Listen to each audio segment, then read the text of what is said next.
Another day. Another time in an age of wonder. I believe the actual opening to the Dark Crystal is another time, another place in the Age of Wonder. Maybe another time, another world in the Age of Wonder. Still one of my top movies of all time. Oh. Alright, let's talk a little bit about where we are, what the hell happened, and why we are in a dank cave that, da-na-da-na, is underneath... Oh my gosh. So, yesterday, we did a 2-hour brief stream because mostly walking was canceled due to Sean and Lee having some time conflicts. And a lot of what we were spending time doing was trying to cross areas off. Try to finish crossing areas off. Liurnia is just an absolutely massive, massive area. So what we said that we would do is we would finish trying to clear off this high plateau here behind the Caria Manor. This little small little parallelogram here, we haven't done. We'll probably come back to that later. We also were thinking we'll come back to this high ground area later, because I don't really know how to get here. And we were finishing up just doing some various cleanups here. The last thing that I said I wanted to do was spawn here and try to make my way towards this castle and clear off this shard up here. And you're probably noting that I have seen some places up here, like I have been to this church here.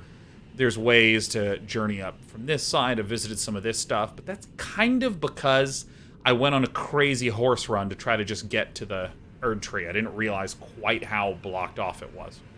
So I said, here's my last goal that I want to do, and before I achieve that last goal, I also want to finish exploring and maybe clearing out Caelid. And let me just spend a few quick minutes darting up to here.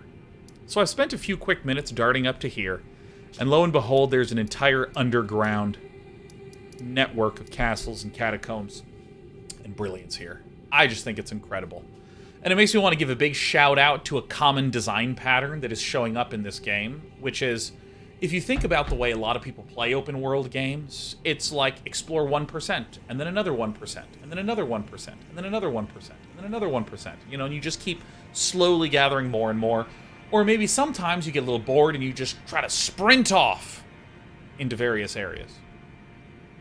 One of the things that this game does incredibly is if you're trying to complete an area, like I am trying to do. I'm trying to methodically cross off this area and then cross off this one and cross off this one and then cross off this area up here. I'm trying to mentally get past.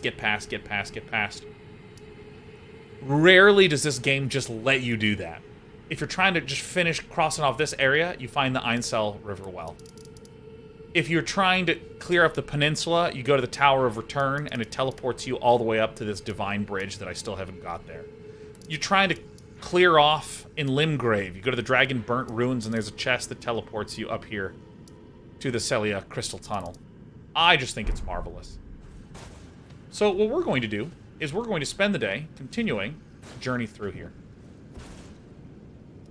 Oh my god, ApoC 6,923 months! Says, hey tonight, I don't often get to catch you live, but I've been really enjoying your AoE4 Push Top 100 series. It's awesome to see you playing an RTS again. I hope you're doing great. Never stop being awesome. I have some bad news for you if you're interested in the results of that. Didn't quite make it. Didn't quite make it. I think it was maybe... Well, certainly top 100 NA, but not top of the overall ladder.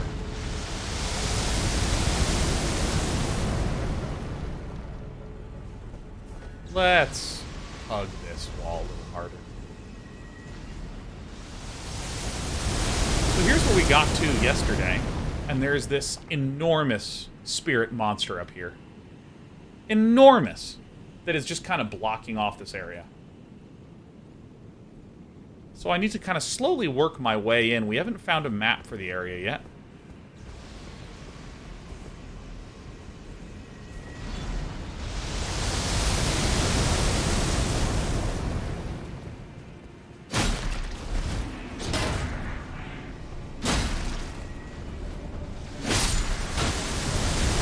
Scared the crap out of me.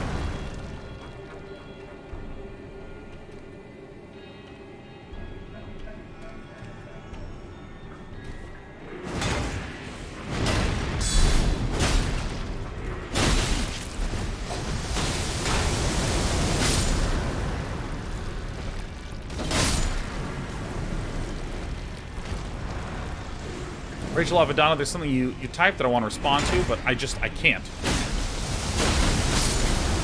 Oh, those do take friendly fire damage.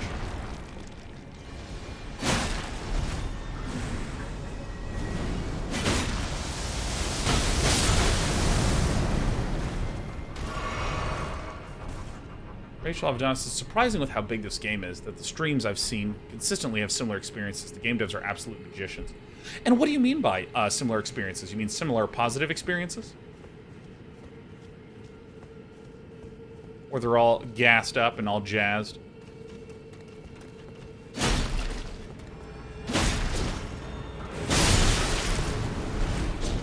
Alright, bad timing on my part. Bubbles, bubbles, bubbles, bubbles, bubbles. Shout out to Finding Nemo. Great movie. Ouch.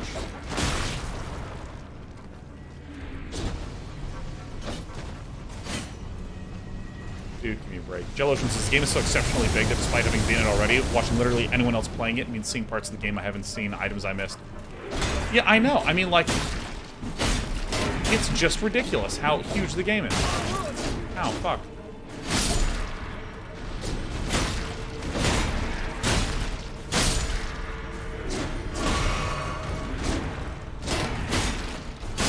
Dude, you know, it's...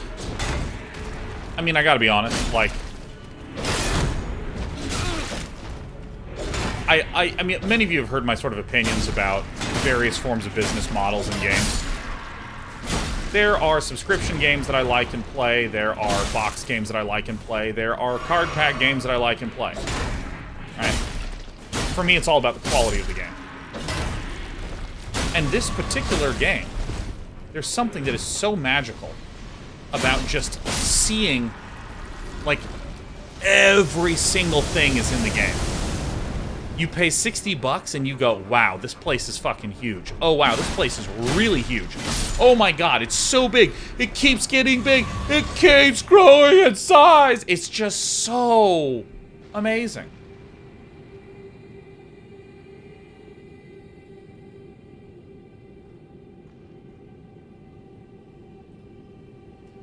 And as we're going into today's stream, if all of you would help me a little bit with reminding folks that we really, truly don't want any spoilers.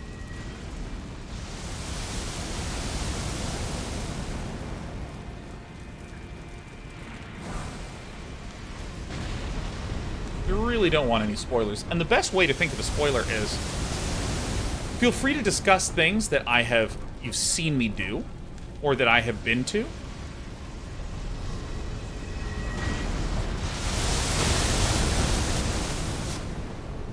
But don't say, hey, have you killed this boss at this location? Hey, have you found the way to get underground? Like, there was someone yesterday that was like, has Sean found the underground area yet? And I'm like, whoo, boy. Goodness, goodness gracious.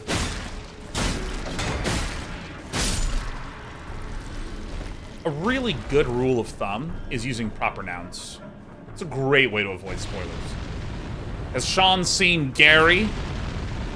Because if I have, I'll say yes, and if I haven't, I don't know who that is or what that means.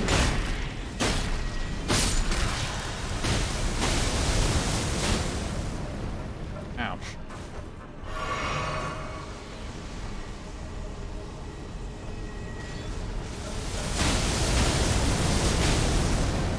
Alright, the pillars are a good demarcation line. You know, what about this?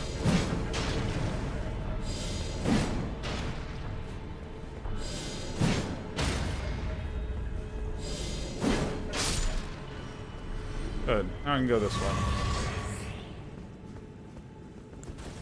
But for instance, if I'm in an area, and let's imagine that, like, right here, there was a wall where there was a save point behind there.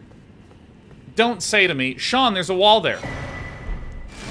Oh, yes.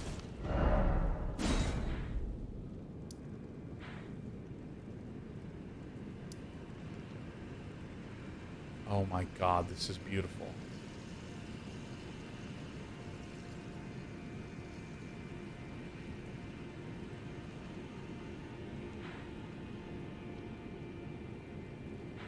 So this is when we entered. We were able to walk this way. Then we walked up here, and this is where there was that weird. This is, I think, this is the point that was overlooking the enormous lake of poison.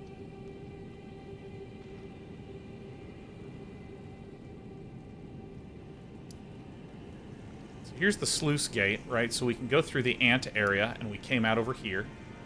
No, maybe this wasn't the area that overlooked the lake of poison. I think that was actually out here. Yeah, this is where the lake of poison is.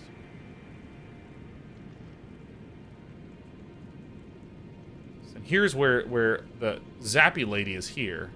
So we made our way here, but we snuck around this way, and snuck back around this way, and then kind of...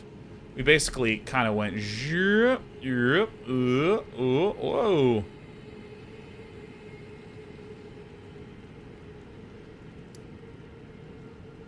Yeah, so we were actually able to be in this entire area. This place is enormous. Holy shit. And what's really cool is that when we were here, right here is the Academy of Raya Lucaria, and it emerges out of an enormous shaft of stone. And you can see it under the ground.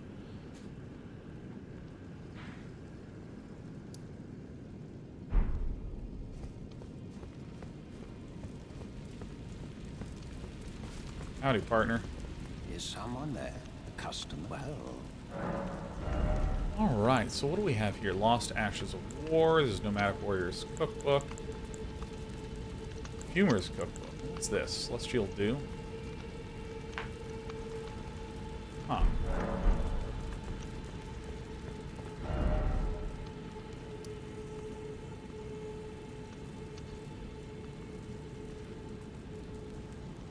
This is a very interesting little hint here, suggesting that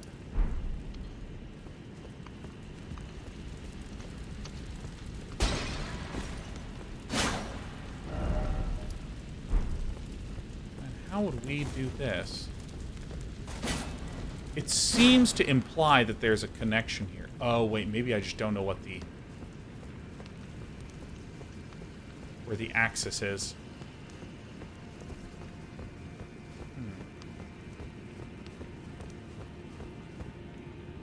Could be the way up. Because the thing is that, like, you can see there's a connection area over to here.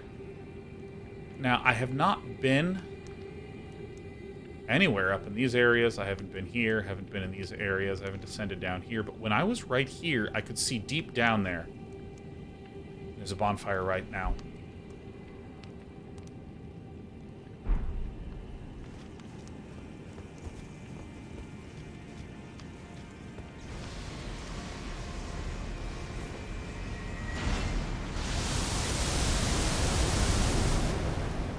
There's the bonfire where we started at today. So right now,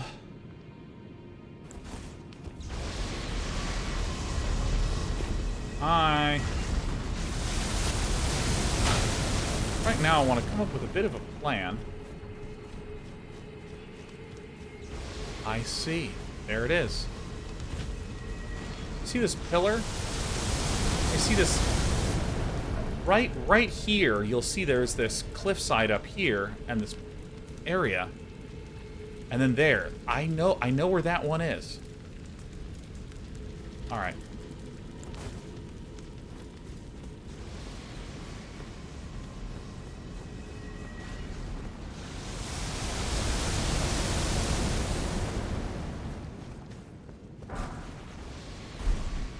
So we're gonna go behind there.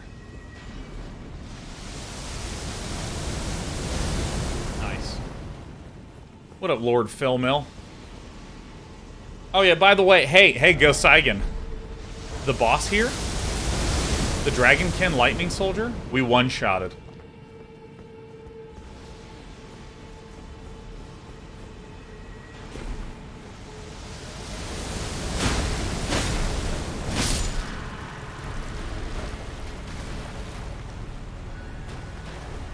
Barely, and with lots of sheer blind panic.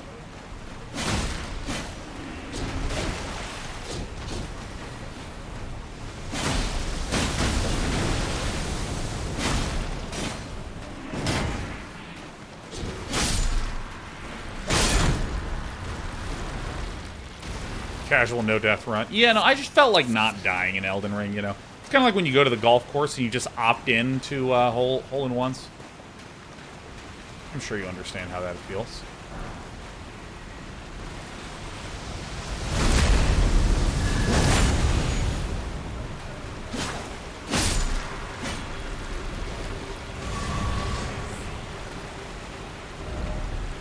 See, right above us is this path up here.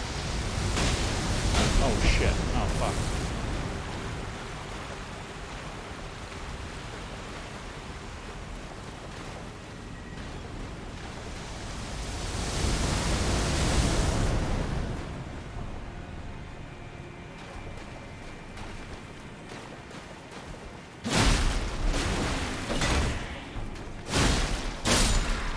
I can't believe the sheer size of these areas, because, like, you don't get a sense of how tall these spots are. Oh, I see. I need to spawn over here. Fuck.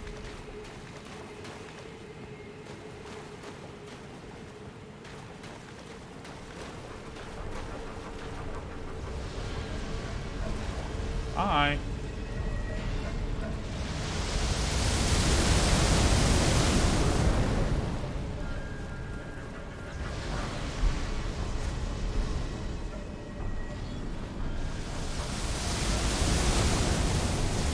I don't think there's actually even a connection here. I think I have to walk back through that gate area. Let me just take out these little bastards.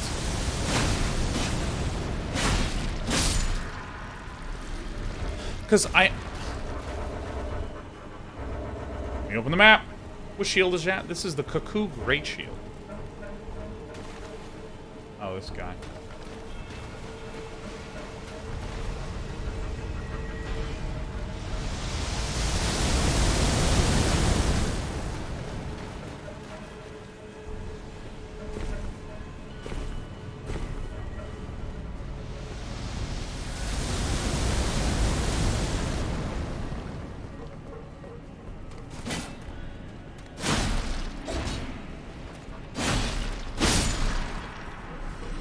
This area was really tough. I find these guys kind of one of the more fascinating enemies to play against. Because they're like so slow, but there's so many of them.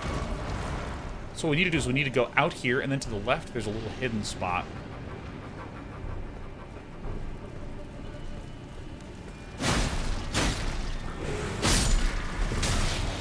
Alright.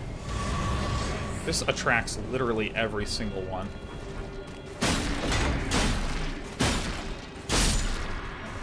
Part of that says, my chat's showing up now. We see you, man. We see you. Oh.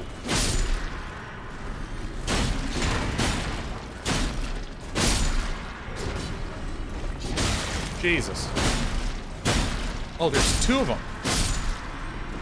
Have a drink.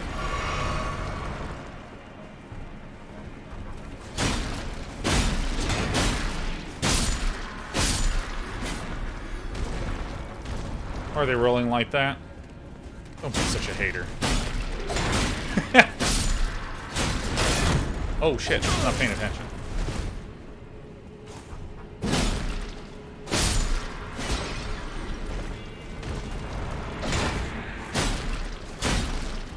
Oh my god, I am like really receiving damage that I don't need to.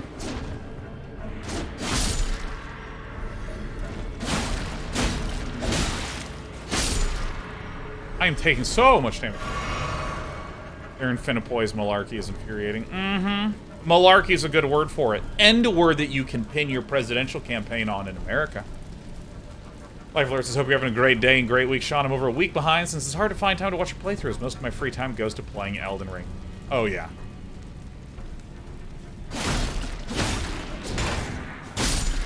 As we have said many times on air this week, this is the game.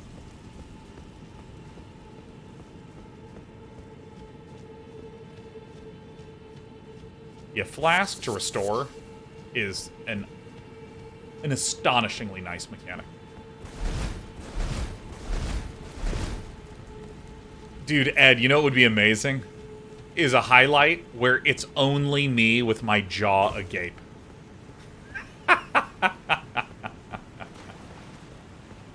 Ooh, I see what a potential path is. You have players that make their way through here, work their way all the way up here, unlock the map, and this reveals that there's a hidden tributary over here. This is the downstream. Really beautiful areas here.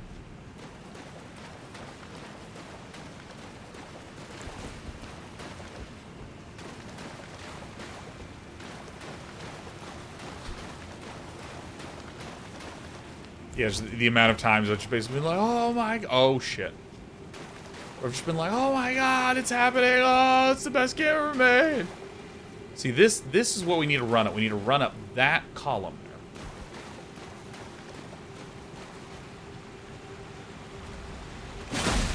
Fuck.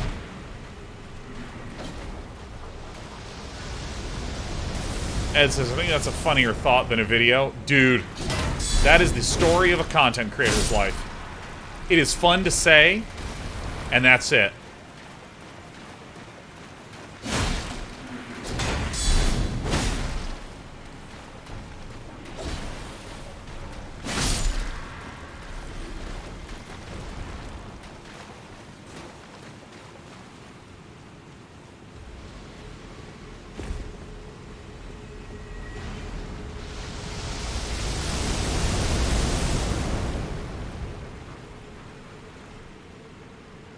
Yeah.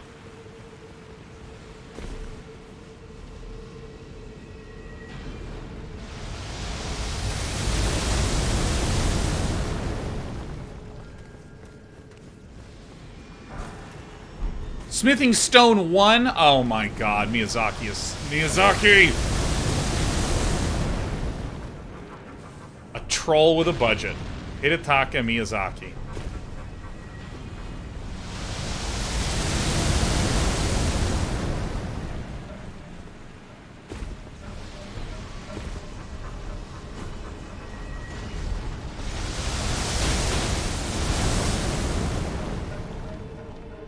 Am I hittable from here? Whew. Dude, this area you find in a seemingly off to the side spot.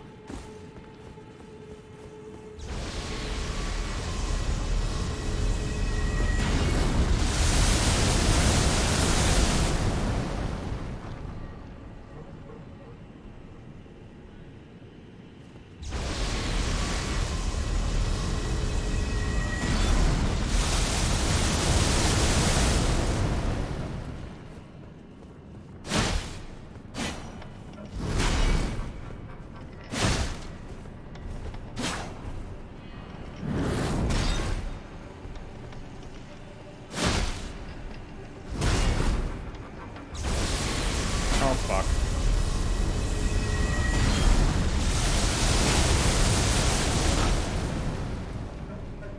You know what?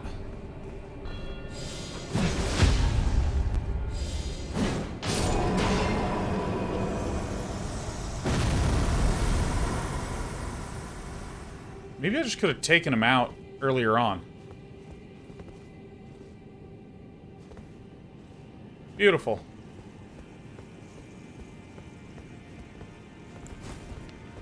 Beautiful. One of the best sections of the entire game was this one.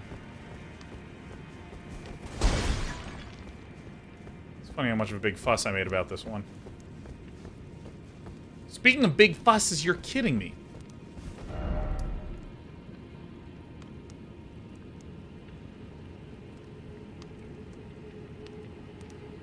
Okay.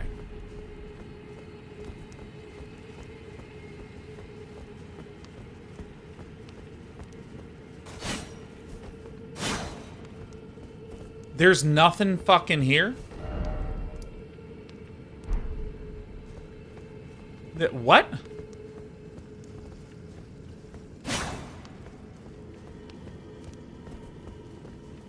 Alright, let's try for hidden walls.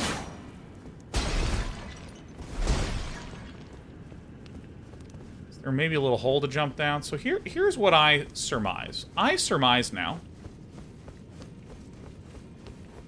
that there is a way to fall or drop off into an area that then gives me access to other spots. Right? I mean, you see these cliffs up here, right? Right? I mean, you can literally just see them up there.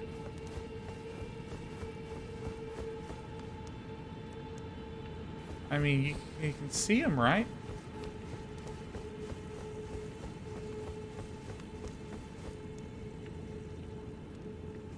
Holy shit, are we fucking kidding me?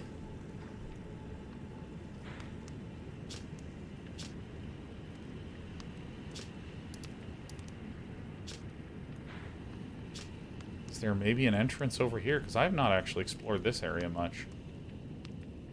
I know that there's an entrance right here.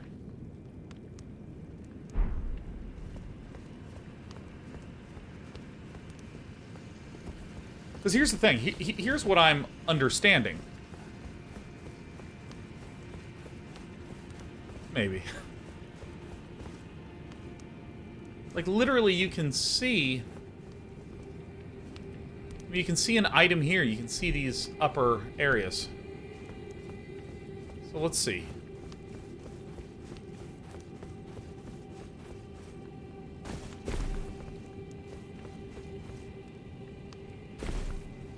Good news for me, I cleared everything out.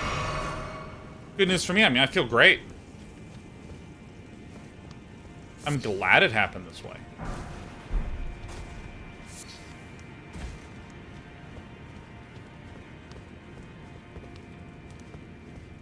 See, now I can actually scour this area unimpeded.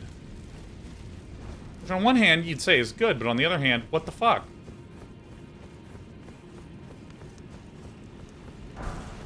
Shield grease. Covers your shield in, well, it's grease. Oh. This shield has so much moisture.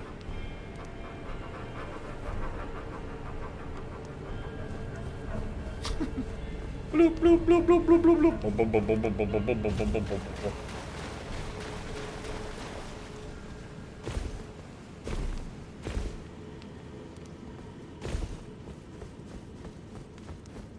This is a good thing about being one-shot plot.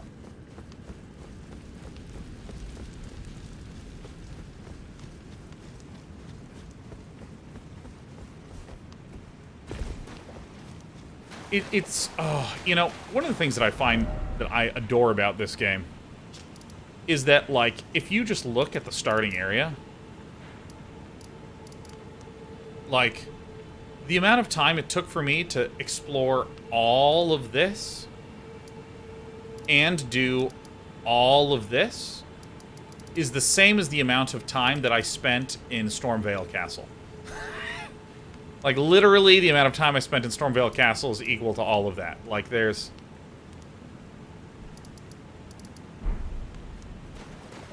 it's just incredible. And similarly with here, it's really difficult to sort of frame the verticality and the stacking of areas. Which is what I think makes it really nice. Yeah, and I keep going back to Stormveil, dude, right? Because they're just... For any of you that missed the stream last night, I was, Your bubble's gone. I watched a friend play through Stormveil Castle, and my friend was just literally taking a route that I'd never seen, that was completely different than anything that I had done. And I was like, alright, I'm going back. I want to see where this shit leads.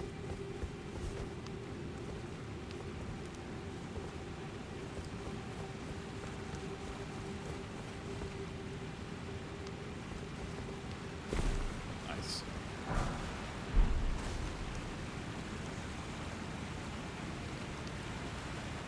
Huh.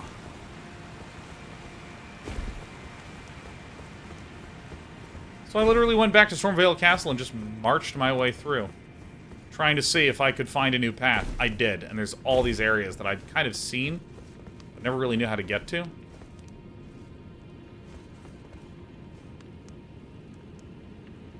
Are we fucking serious?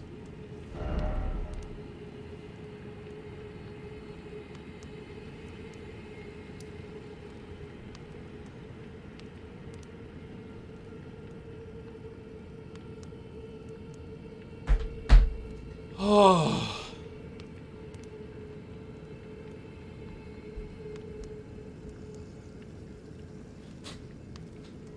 So...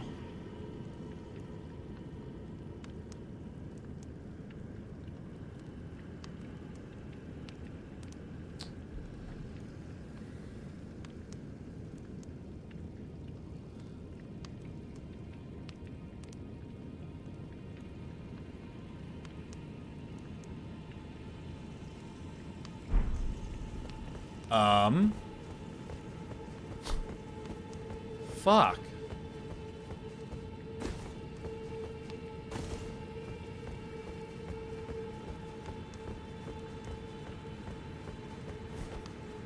Yeah, so you don't tell me anything. That's how this shit works.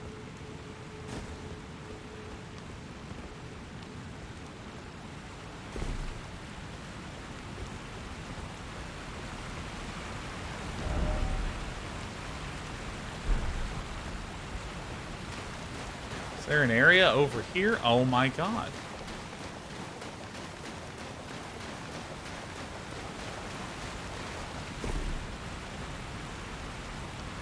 So, I didn't see anything upstream from this.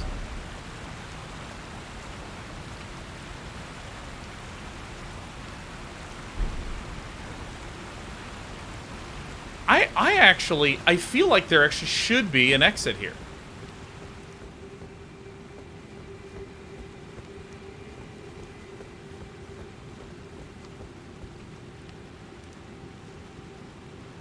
So the thing is that, like, if we look at the direction my character's facing, we went into this waterfall, and there's nothing that is that way, right? Here's the waterfall, and it's kind of facing down like that. See, what I'm curious about is this path that's this way.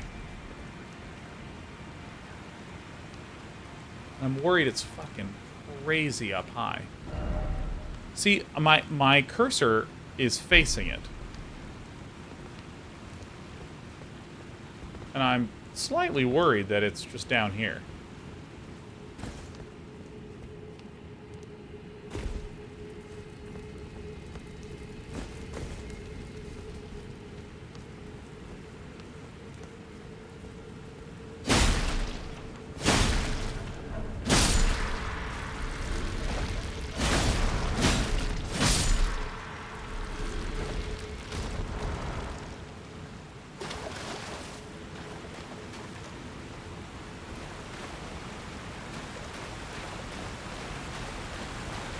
There's like nothing this way. Wadlington J. Gifting us 5 subs on our day where we feel like there is a path, but we don't really seem to be able to find one. Fuck. Wadlington J says loving the content, man. Hey, thank you. You know, there is a reasonable possibility, Wadlington J, that we are just in this area and it doesn't... There's nothing else here. But, like, I love playing the game like this. A few more thoughts, a few more ideas.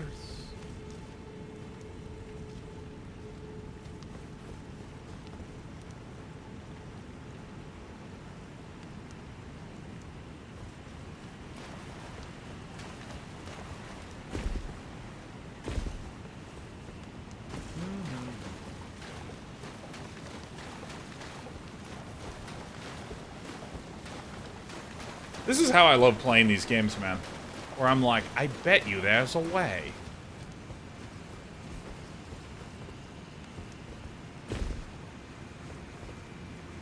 The other solution would be to go back to the Dragonkin.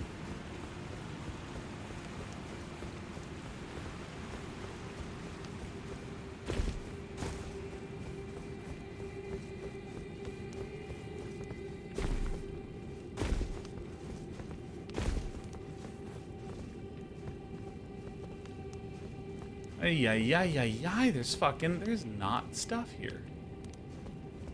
Is there a ladder or some shit? What level am I? 71.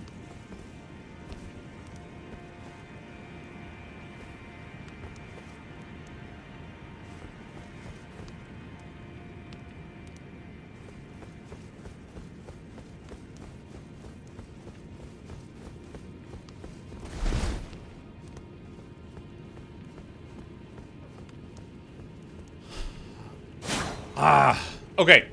I am now going to ask a very, very narrow backseating question.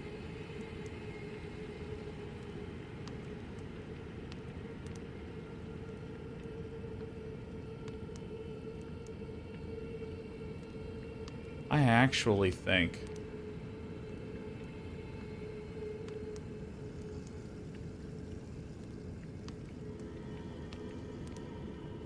Okay. I think that I have discovered all the exits in this area. I think I have. I think I have. And so my question is that true for now?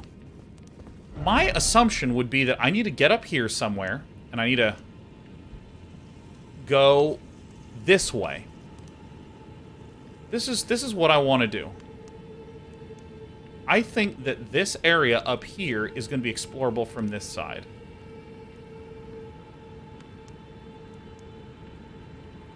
That's what I think I'm going to do. Ah, yes. I love it. I love some of you are like, nope, nope, not helping you. Fuck you. I like that. I like that spirit. So what I'm going to do is I'm actually going to go back this way. I don't have that many souls, so I'm just going to go this way.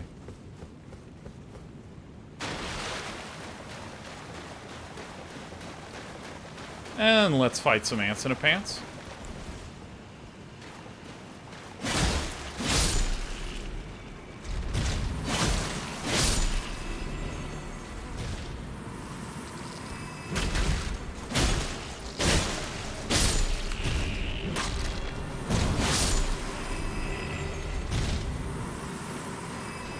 G-Steps says, what the heck, where are you? Nowhere to be found. See, I've played Earth Defense Force. Ants are like the only insect I'm not scared of. I think ants are incredible. Shout out to Ant Canada. The Ants Canada. Ants Canada is some good YouTube content, man.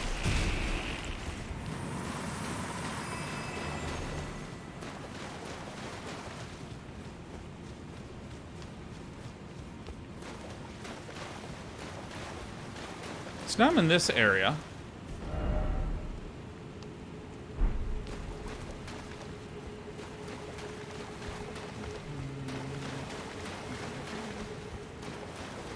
I love the implication that these are ant tunnels that we're in. Hey, White Mage. I'm having a fantastic day.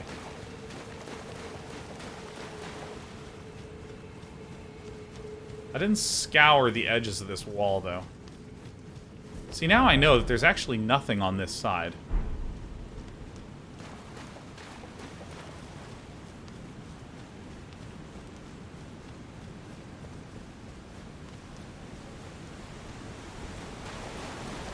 Alright. Time to hit it 50 times. Alright, I'm ready. I'm going to hit it 50 times. There it is.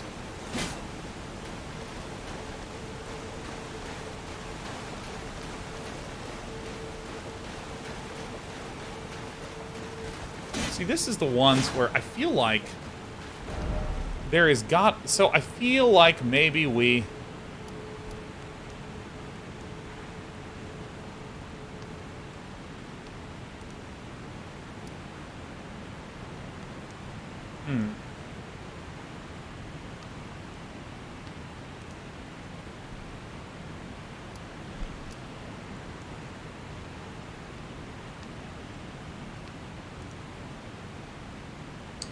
I'm actually just going to teleport back here.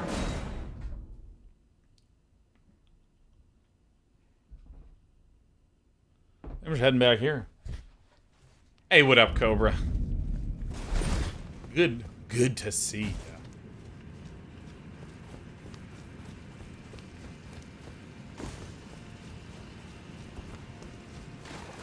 I mean, this game is just astonishing. This is the thing, is that this is what I see when I look up, you know?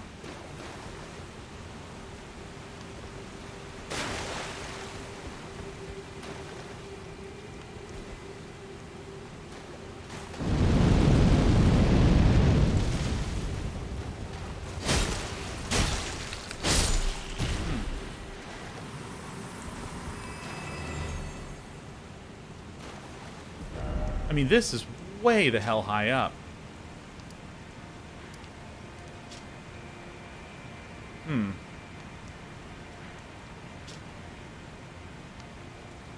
So, here's what I think we're gonna do. We're gonna come back above ground. We're going back above ground. I think this is it.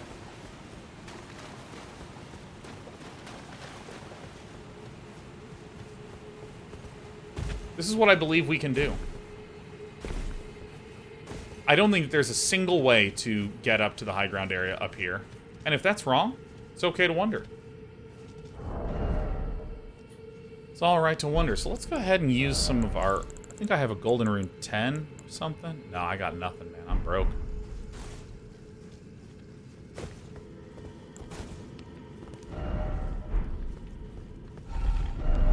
While we're doing this,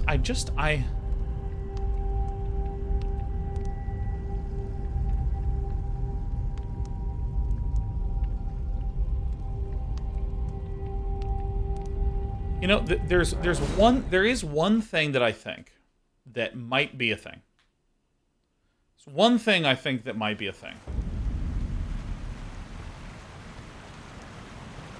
Which is, you know, a common sort of mechanic in Zelda, Banjo-Kazooie, Dark Souls, just in fucking games, man. Is river water manipulation. You know, this is a huge dam. And I recall...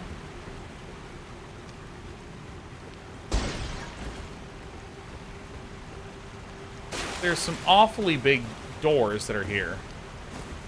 That really, they really feel primed to be lifted. You know what I mean?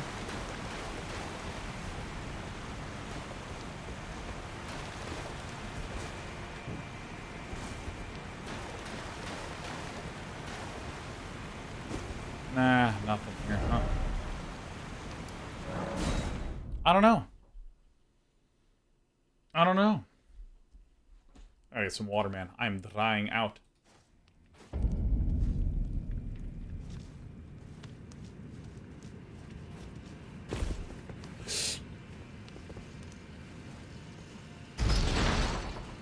Daedalus36 been watching every YouTube VOD of this playthrough. First time catching it live, though the suffering is real. You got this, day 9. Oh, yeah. Because if you're watching on YouTube, you can just be like, arrow, arrow, arrow, arrow, arrow, arrow, arrow, arrow, arrow.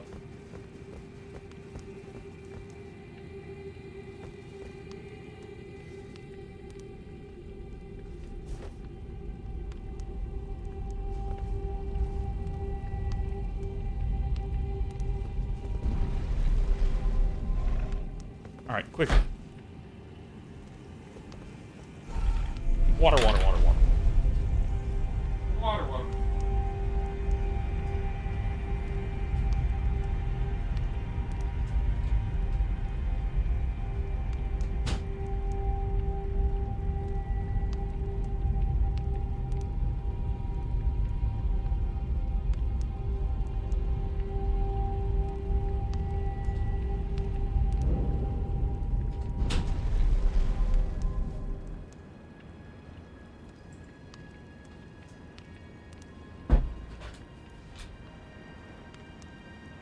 All right.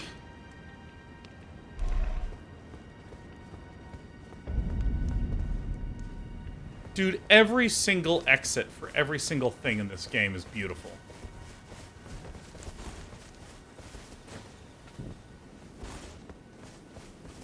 I'm gonna go see what this rune bear is up to.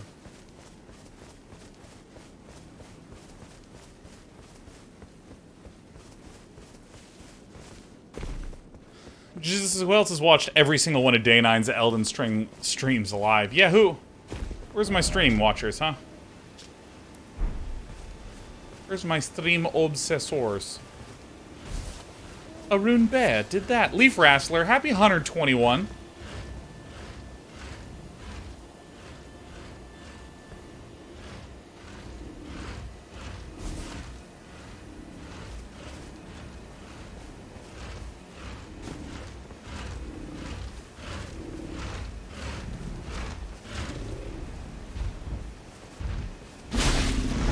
Holy shit. My man has some help.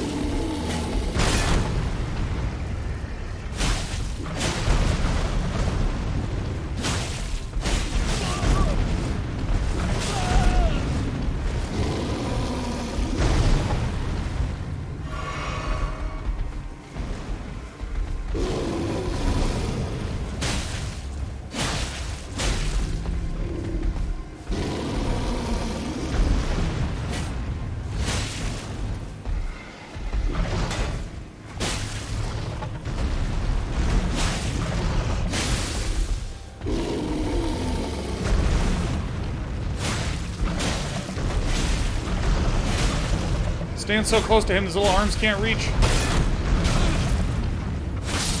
What it feels like when I drop food on my tummy. Alright, what do we get? Bits of big bear meat. Was it here? Was it here that it was slashing? That's it. Don't like that. Let's come up with a little baby plan. So we have our little marker here that we're just going to remove. I think the next place we go is here. And our goal is to kind of scoop through this area. Church of Vows. We also have Turtle Pope up here. And I also suspected there was a cave over here, which might be... No, it's nowhere close. But that's fine.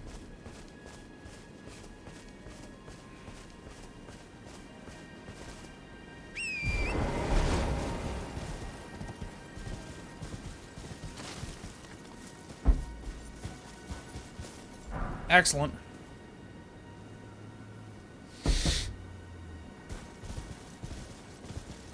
Turtle Bob types tortoise ... That's what I'm talking about, baby. Tortoise ... What's Turtle Pope? Let's go visit Turtle Pope, man. Everyone needs a trip to the TP sometimes. Oh my god, the views in this game are just otherworldly.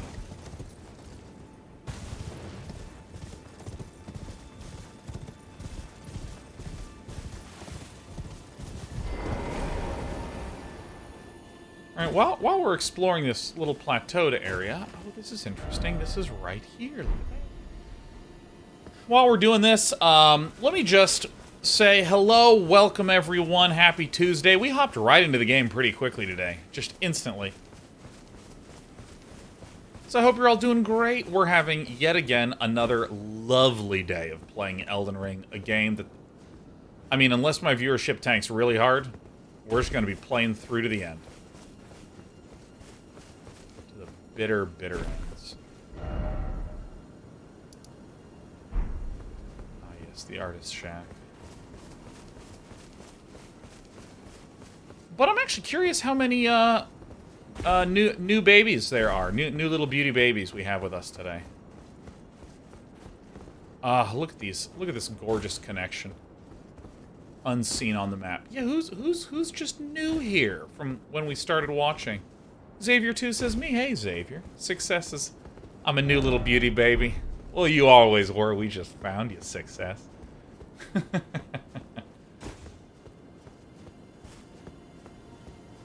We're glad to have you here, man. Striker says I'm usually a YouTube watcher. Does that count? Oh, yeah. Hell yeah, man. Well, I haven't said hi to you yet. You know, I want to. We don't have terribly much chatter in the stream, so it becomes pretty easy, though. Say hello to everyone.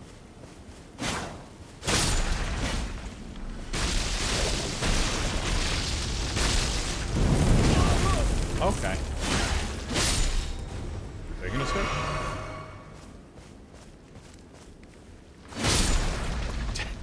Dead G91 says, watch you on YouTube for a long time. Oh, hell yeah. Orizon says, not new, but refurbished. That's good. Briars of Sin. Oh, and what do you hope to do at the gym with us today? What do you hope to achieve? What are your fitness goals? I want to feel refurbished. Lily Asking says, I guess I am new for the Elden Ring streams, but I watched your SC2 and Hearthstone content back in the days. Like, the thing is, I stopped doing StarCraft 2 content maybe in 2014, was it? Something around that time?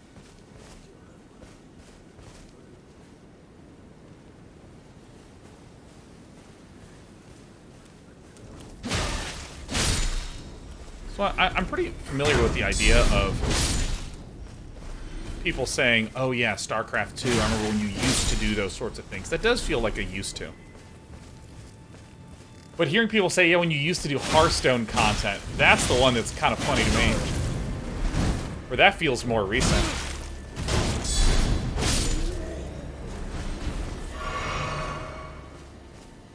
Yeah, Nish says, I remember finding this stream from a YouTube compilation of Hearthstone fails. You must have been watching Trollden. Oh yeah, no, I mean, like, you could absolutely, you just, like, hit at save. I can see Trollden sitting there being like, I'm waiting for him. I'm waiting for him just to make up one more mistake. Yes, perfect, perfect, yes, good, good. And what do we have here? Real Nick Wams has been lurking for a few good months. I could watch you explain the intricacies of paint drying. I like to think that the topics I say are compelling. But at the same time, you know, it's really maybe it is the paint.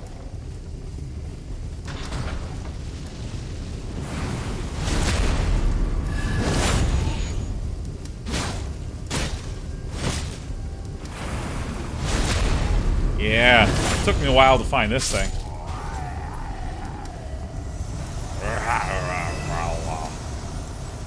I used to be so scared of those guys. Hey, there's a little dude in there. Didn't seem like a wise thing to have this little bum hanging out, but you know, that's the way he rolls.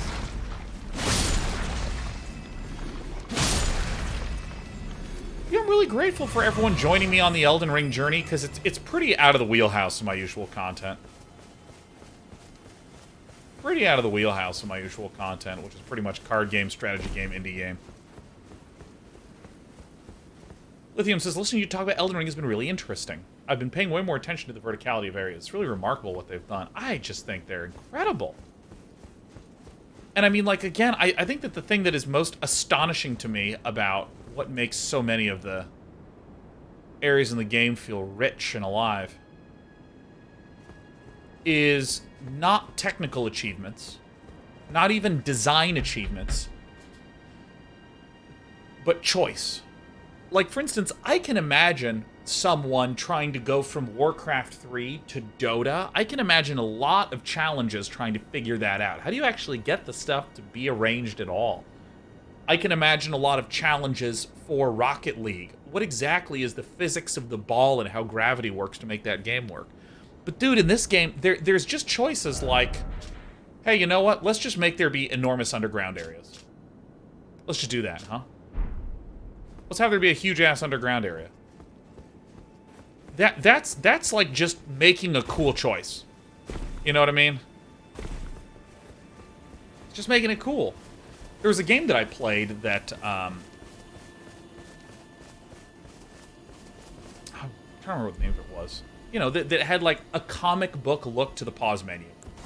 And that had virtually nothing to do with any of the gameplay mechanics. It was just purely sweet. It was just super sweet.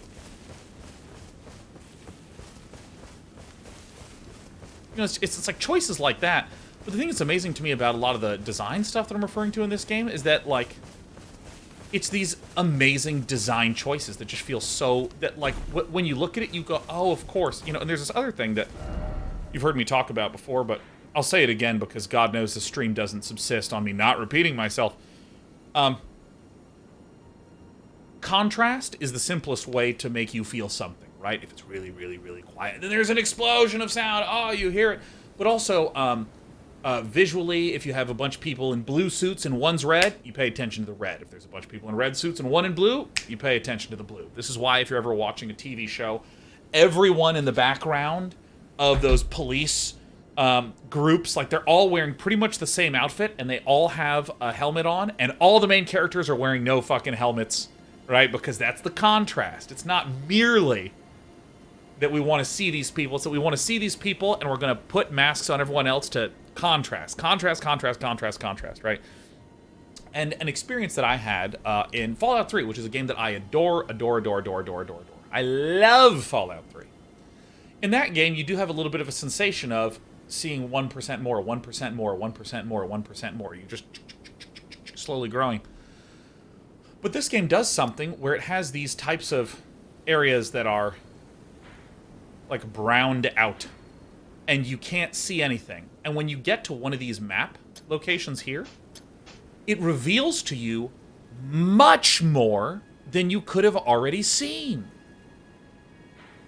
Like, I remember, I was watching my wife play, and this is where the map location is.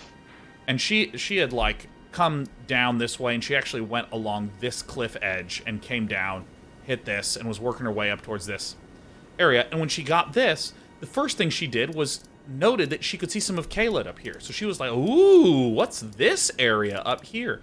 Sharp contrast, right?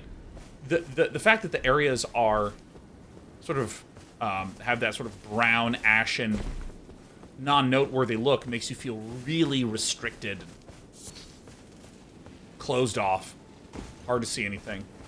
And then when you get the map, it doesn't just give you a sense of where you have been. It gives you a big sense of places you could go. Oh, how amazing. Nothing? Are you joking me? Fine.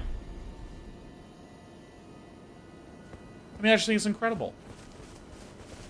I feel like Dang says, are you gonna go leave the room if your wife goes to a place you haven't been? Probably not. Because if she, I mean, there's already been times when she's been playing. I'm like, what the fuck? Where is this? This is amazing.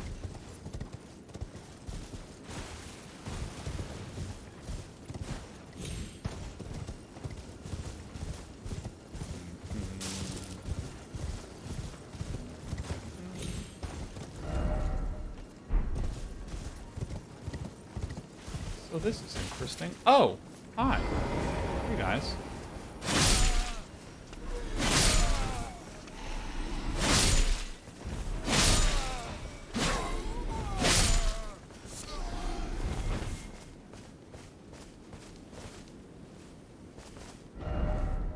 That's probably... Is that here? That seems much farther away.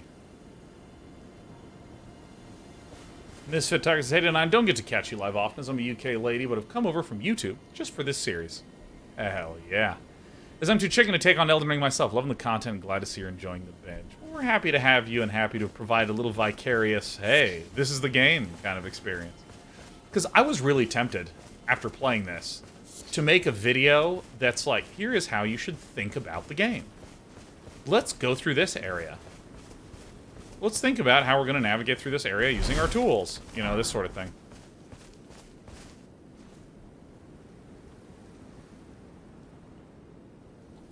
Phantom of Ares brings up a great comment. If you ever want to know if I have fought against someone or been somewhere, use proper nouns and try to leave off any other signifier in the proper nouns. Like, for instance, if you say, have you fought Frambutan the Wicked? Great, I don't know any of this shit that means. But if there's something like, have you fought Frambutan, the Queen deep beneath the earth? And I'm like, oh my god, there's an area deep beneath the earth?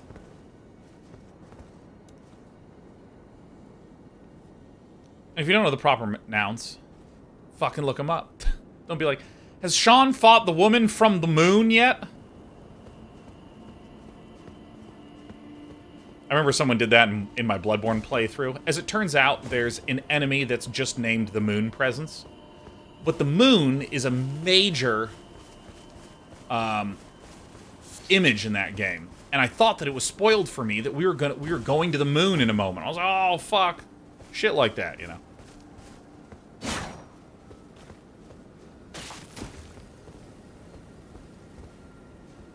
Turtle Pope.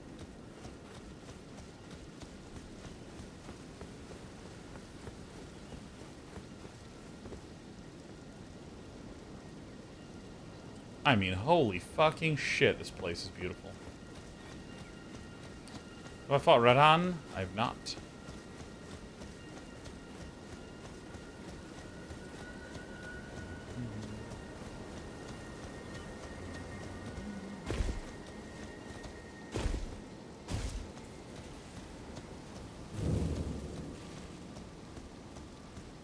Oh, he's tired. Oh, I don't want to wake him. Greetings. Do you need anything? Show celestial dew. Do you possess any celestial dew? Yes. Then I would like to share my knowledge with you concerning the miracle of this church of Vows. Yeah. Radagon once cleansed himself with celestial dew, repented his territorial aggressions, and swore his love to Runala. The order of the Erdtree and the fate of the moon were conjoined, and all the wounds of war forgiven. This miracle blesses the church to this day, and so you need only follow Radagon's example to restore any bond, however strained or severed, to its rightful state of harmony. Harmony. Alright. Give Fire Monk's purple. Oh, what have we? Very well, let us both learn together. Heresy is not native. All things. Let's see. Faith 24, Faith 16. Oh, Flame. Oh, Flame. Surge, oh, Flame. God, man. We are. See, we have the Black Flame Blade. This is why we're trying to get Faith 17, baby. No shit, there's a thing here. Oh, shit.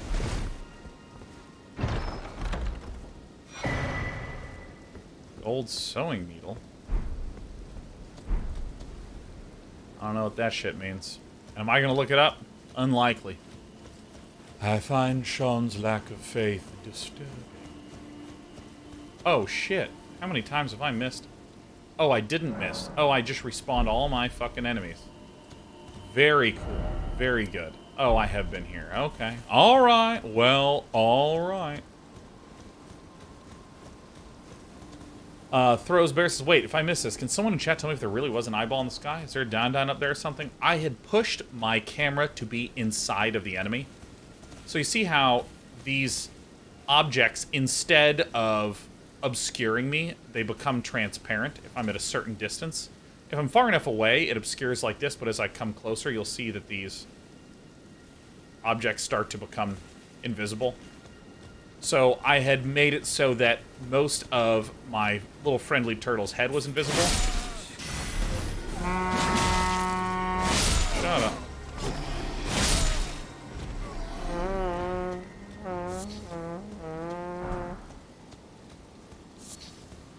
These guys are just like holding fruit, just doing their shit. Land cow says, do we clear Ansel River while at work? Well, I couldn't figure out a way to get higher up in the Ansel River Valley.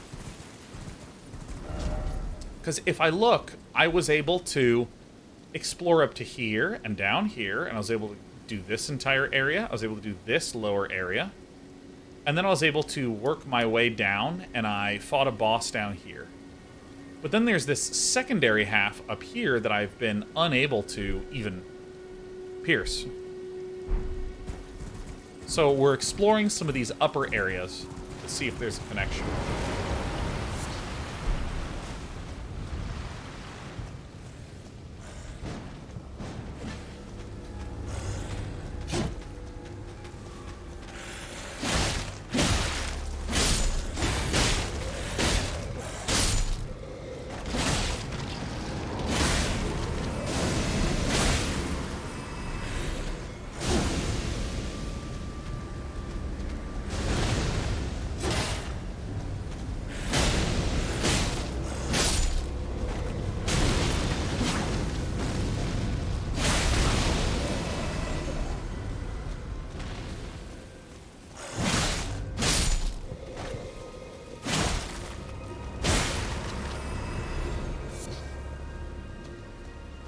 I gotta tell you guys something. I still don't even know how to interact with mausoleums. I believe that that's what I'm hearing over here.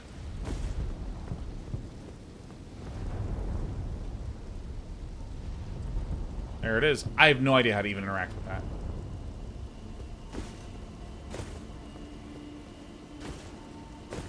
Yeah, so Thaviel, this message is right on the edge. If you say... so again, use only proper nouns. Don't use any qualitative nouns, like zone, the place by the thing. So, for instance, you said, hey, has Sean been to the zone past Radon? The reason that's a bit of a spoiler is, again, surprise is what's really exciting. So imagine if I was against the boss and was like, cool, I'm going to complete this castle. Whoa, there's a zone behind him? Oh, sick, right? That's the surprise. But now when I'm fighting Radon, I'm like, oh, okay, there's a zone behind him.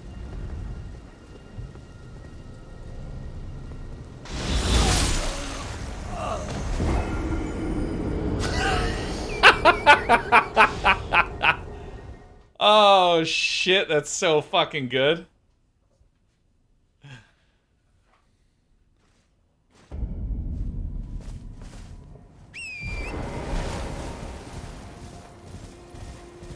Oh, that was awesome. See? This is why no spoilers is the bomb.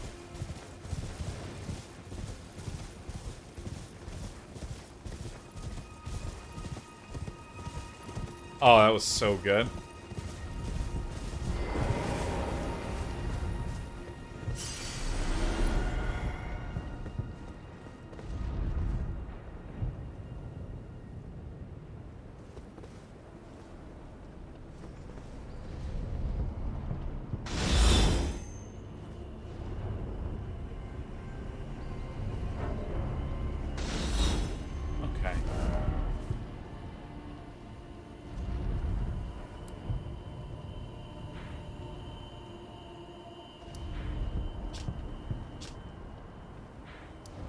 Interesting.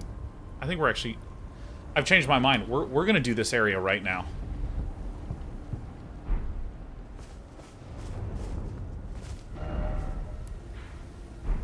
That is the church, huh?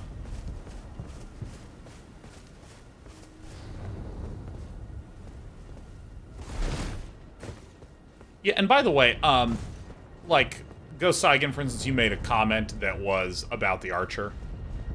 And it got deleted. This'll happen occasionally, where we're trying to be consistent and careful about making sure that things are consistently not spoiled.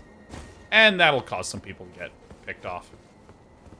By the way, I started to notice this visual technique that I think I'm correct in saying it, but like,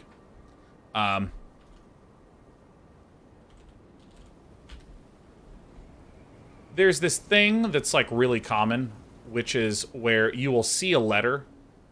Like, let's imagine we see the letter. Let's use a red background so that way it really fucking hurts our eyes.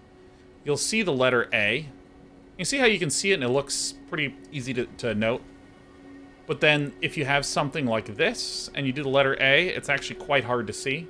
And actually this is physically painful. So what you will see, like on a lot of meme things, you'll see that there's the letter A, but then it has this sort of like... Actually, this is the way I should have done this, right? We go like this. You kind of have this black bordering around it, which makes it... It makes it stand out. The fact that the white and the black contrast really sharply means that if you make this background yellow or green, that A still stands out really, really, really well. And I think what this game does is on borders, instead of adding a dark edge, it adds a little bright highlight around the border of things. So for instance, you can even see right around my head, you see how like there is a light glow right around my head? Look right here. See how it just lightly glows right around the edge? And this is a really... I didn't notice this till I was watching Brit play last night. But it's a really, really consistent way to make things just pop a little bit. So you can see around these mobs, as I start to get close, they start to do it too. Look, so you can literally see the glow around this guy as they're walking around. And it's so subtle that, like, you don't notice it.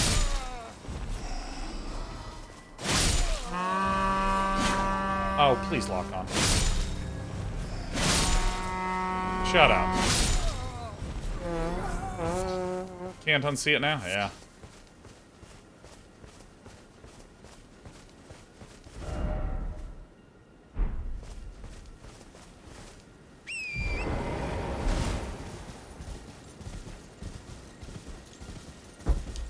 Yeah, I really think that there's lots of little things like this that are just super well done. And I would like that to be like, and by the way, you can even see the slight shimmer, even when there's not grass behind. You can see just a little bit of lightness against that blue there. It's really great. For any of you who are curious about what iteration means in the context of a game, I mean, it's basically it, right?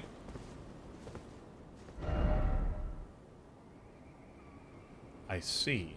So let's mentally, here's what I'm going to do. See this little strip here that's going to be along this ridge and up to here? I'm going to treat this as its own little shard that I'm not going to explore yet. I'm going to instead follow along this way. Yeah, it's really easy to hear. Oh yeah, they just need to iterate. They iterated on their design. They kept iterating. But like, what does that mean? What does that, like, functionally mean? Well, little things like that glow effect that I just talked about that you can see, it looks like it's not above me all the time. It looks like when you have some more of these high-intensity objects, like grass and stuff. Anyways.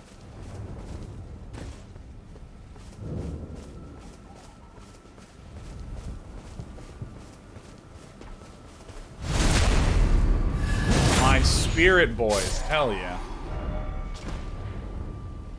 Excellent. I bet you there's another connection point in here. Anyways. When you hear someone talk about iteration, a lot of times this is what they mean, is that they are trying to... Fuck me.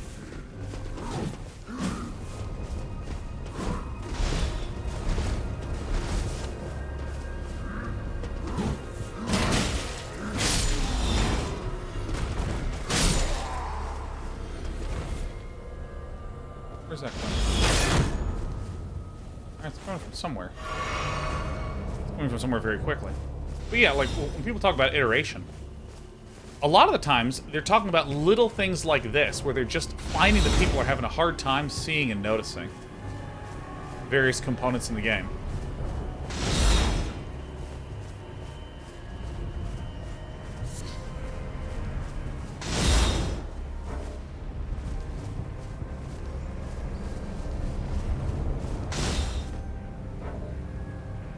Let's see, how would I actually make my way up there?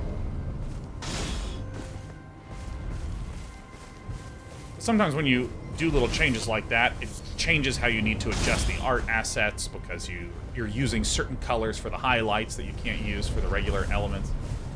Really, really interesting. I assume I have to go through here. Huh. Do we think this area connects? Seems to connect around like this way.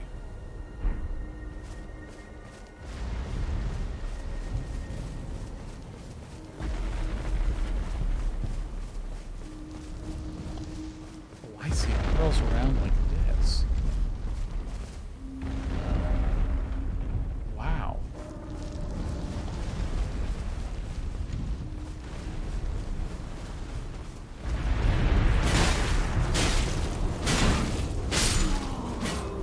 I love this. Extractor, I don't know anything about the mausoleums. But it did say that I needed to deal with their feet. I own a thing. Huh. It's a very American thing to say. Well, I don't know anything, but I do own things.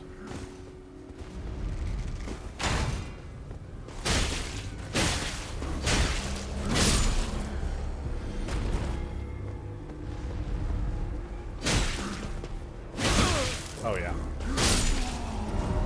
The thing is really interesting about this map is the idea that this map is outdated. Like, right here, this map indicates that there's an area here, but there's not.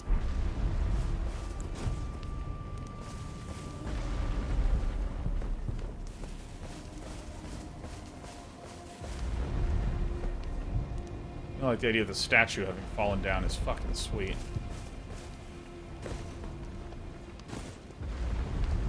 If there's anything on this little edge that I missed.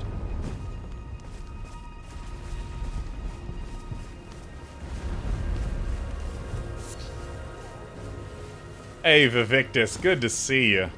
Good to see ya. Oh, yeah.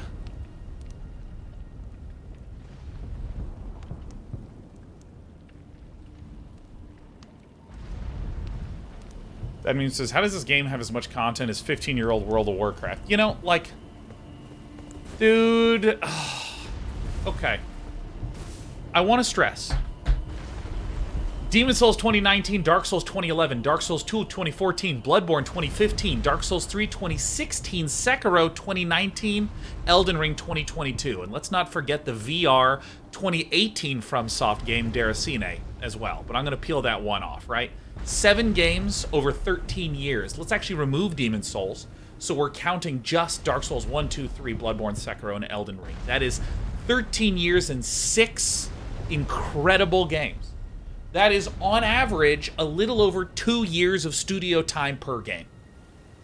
Now, you hear Elden Ring was in development for 5 years or something like that, and this is because you don't need all hands on deck at the start and all hands on deck at the end, right?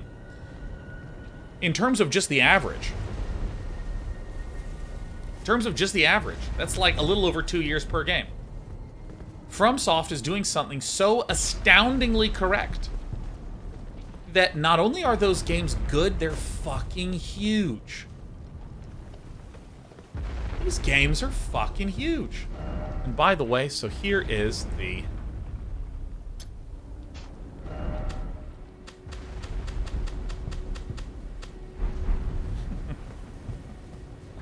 These games are huge.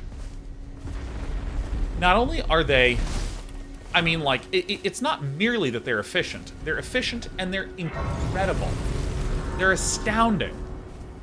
I mean, the quality of the games is just astonishing.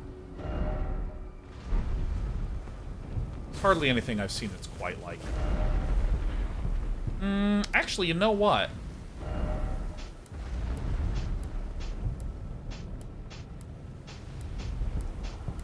Never marking shit like that again. Let's actually invert this. Let's actually do this shard right now.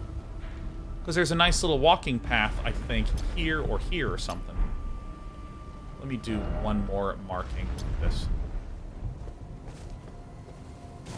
Sick.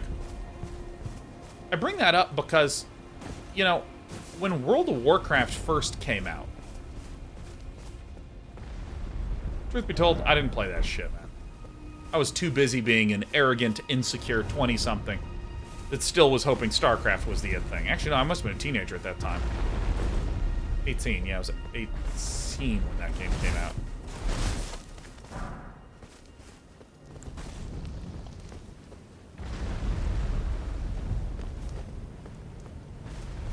And, you know, if you looked at World of Warcraft, when that game came out, it had like 20 zones or something.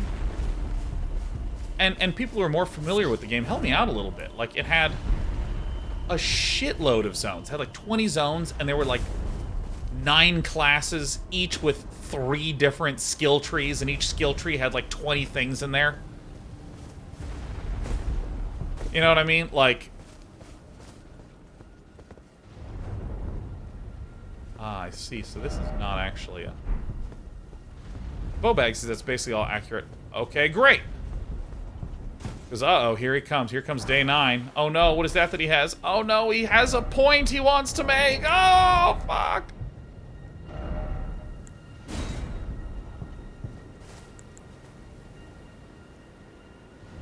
Oh, interesting.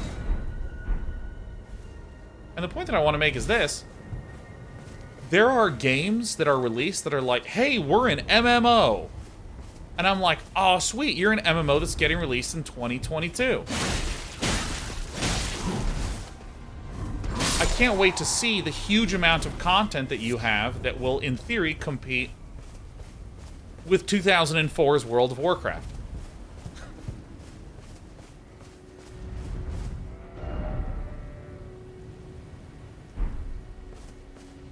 And, like, they just have hardly any. Like, I don't know if any of you watched me play New World, but I remember when I opened up New World, and I got my hands on the world map, I had a feeling of, like, that's it. Like, New World is the size of Limgrave.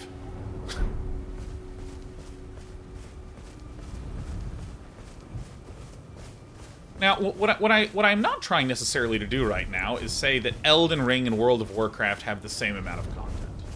Or even trying to do any comparisons between that. But rather, what I'm saying is, World of Warcraft compared to every single future game, all the future games have been fucking tiny, man. And I mean, like, I'm not an MMO player. I think at some point in my life I will play one, and that's tight. I mean, part of me is like looking at the market, and I'm like, why is there no? Where's the content? Where the fuck is the content? You know what I mean?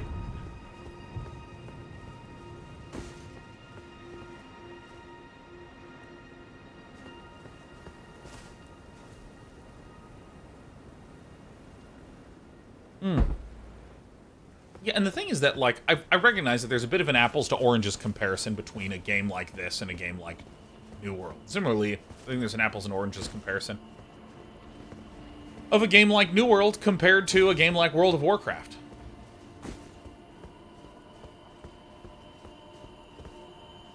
Is there some shit up there? Oh, FromSoft, you're killing me.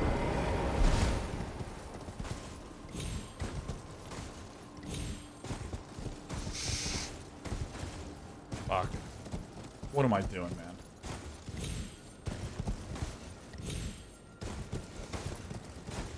Fuck me, man. This horse is so hard to control.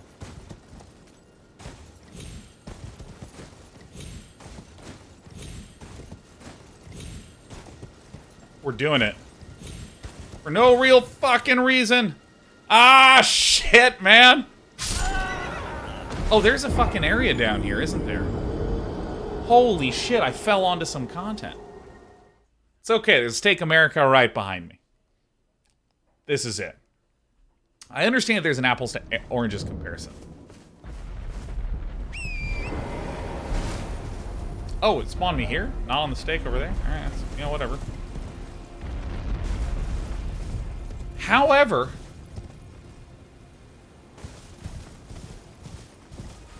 when I look at some modern games and oh really, they're up here. Well, I've done this to myself. When I look at so many modern games, I just constantly have this feeling of like that's it? Like, I was kind of interested in the new Halo. If we're here, may as well just keep trying to go up. God damn it! Fuck, man! Oh my god! Ah, shit! My horse sucks! Give me Otto from Shadow of the Colossus. Give him back.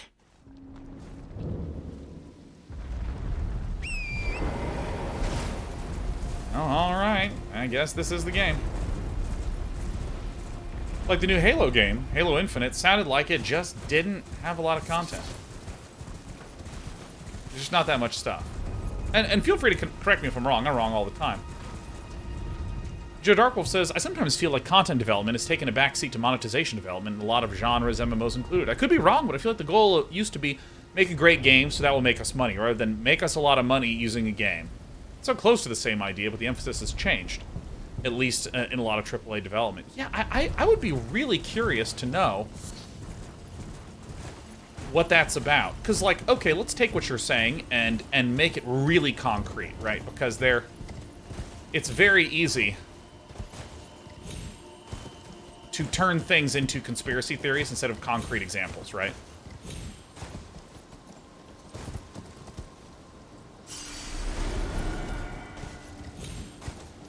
But, I mean, I literally know of conversations that have gone something like, well, we need to make sure that we have a way to monetize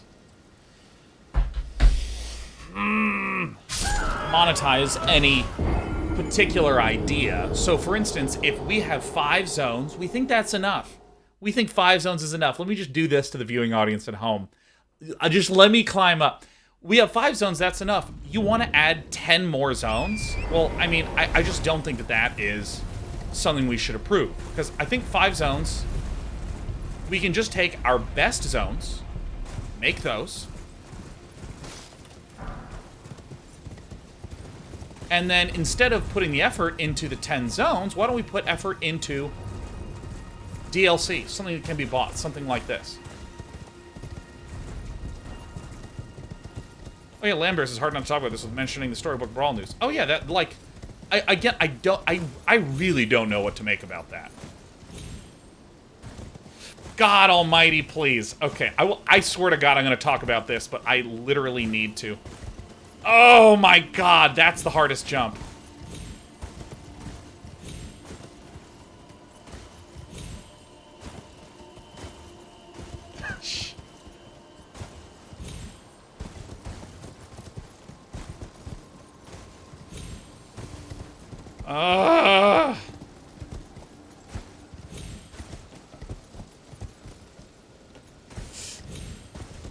Give me the goddamn... No! I literally lost 20,000 fucking souls because I'm curious! Oh, I fucking hate the game! Well, we're free.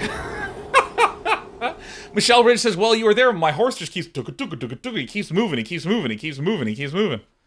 Jesus. Alright, well, let's get back on the horse.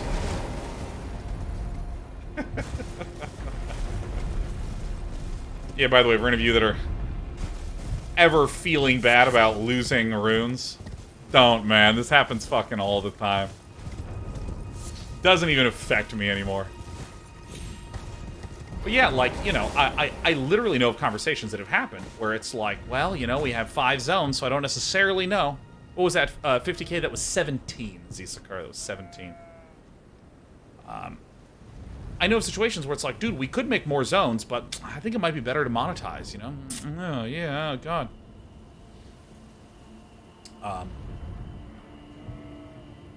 Or like,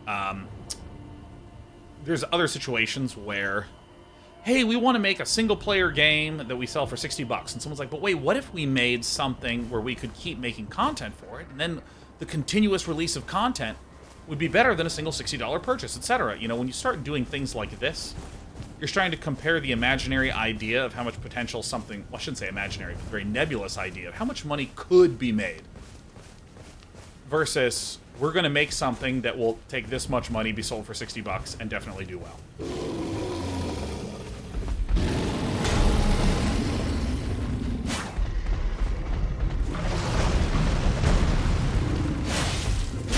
Craig says, as a senior content designer myself, I can weigh in on this. The big problem is that the cost of creating content is going up. As expectations go up more and more, tech is advancing quicker than the tech to create things. Trying to make equivalent content as a game 5 years ago would be 10 times as expensive. Oh, yeah. Yeah, like, for instance, just trying to make this area back in, like, the Nintendo 64 days, like, this same area with this bear, there were certain conceits that you were comfortable making as a dev.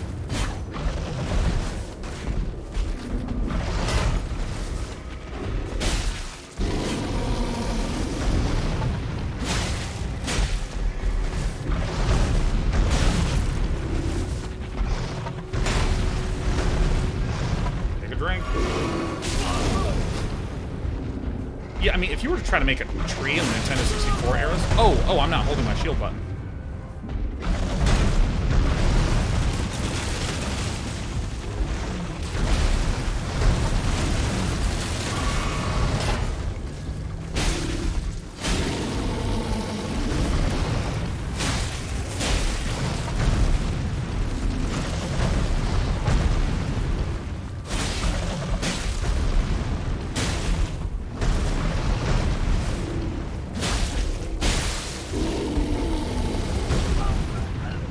Let go of me! I will talk about N64 days in a moment. If you were to make this area in the Nintendo 64 days, there's just all this stuff you don't care about. You don't care about the grass doing this sort of shit. You don't care about rays of light coming through trees. So in that regard, there's a lot more difficulty and expense just to making something that's relatively comparable size-wise. But I mean, even then, like, if your tech and your tools are built to be able to quickly produce content, and your gameplay is very sensitive gameplay, in that small additions pay big dividends. You can do insane shit, like what this game does. And again, there's just part of me that's like, dude, where's the content nowadays? Where is the content? And the news for, I think it was Lambert that brought it up, that Lambert was referring to, is that Storybook Brawl, which is a game we actually literally played last Friday, and I've streamed it twice. It's quite fun. They got acquired by a crypto exchange. And, like, I don't know what that means. I don't know what that entails. I have no idea.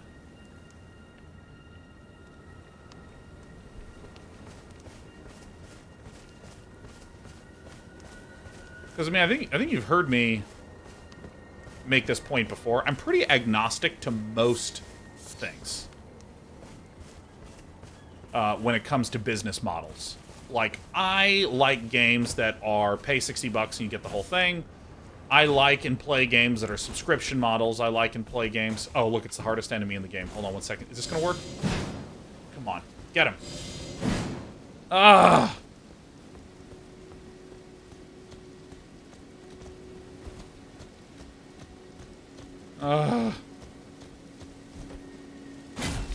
Yeah, I'm pretty agnostic to, like, most things. For me, it's just a question of, like, is it good? Hell, I even play Magic the Gathering, a card game, and I know card packs and shit like that. These types of regular releases. There's a lot of terrible games like that. I think Magic's fucking fantastic, right? For me, it's like, will this actually make my gameplay experience good? And do I enjoy the gameplay experience I'm getting from this thing? Oh, shit. Look at you. And if the answer is yes, that's great. That's all I really care about. And with a lot of crypto game stuff, I mean, I've yet to see something where I'm like, oh, shit. That looks really fun. That seems fun. That is fun. I want to do that. I want to play this. I want to see what it's like. Interesting area.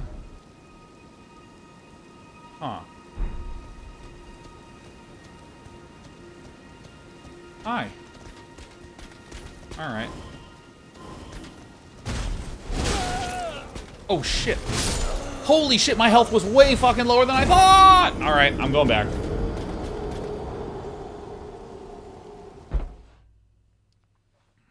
Alright.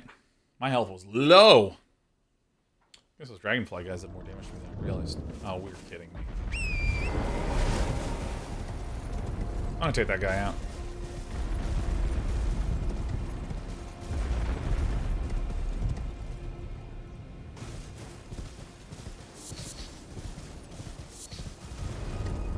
So I mean, I'm pretty agnostic about a lot of this sort of stuff, as in there are so many incredibly good games that exist right now.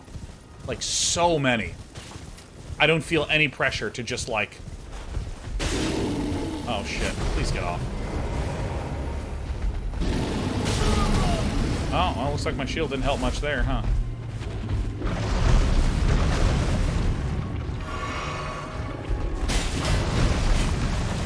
I'm just like, if I'm not interested in it, I literally just don't play it. I'm just like, alright, that's it.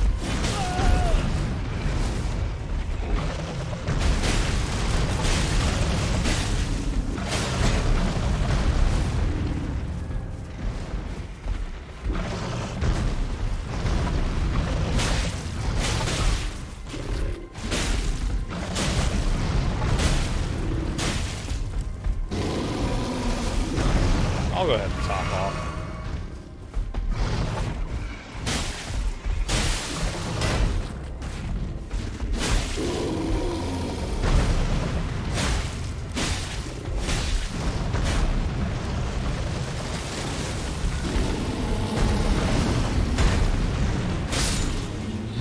We did it!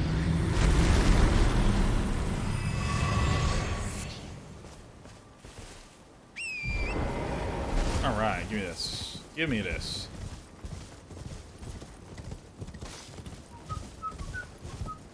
Hey, thanks, Melkar. Yeah, dude, I am actually having an incredibly good time.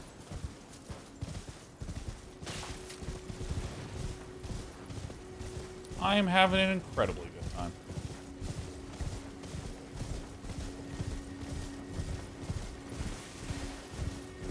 I think I do need to kill these bastards. And this gray dragonfly head is used as a recipe for something.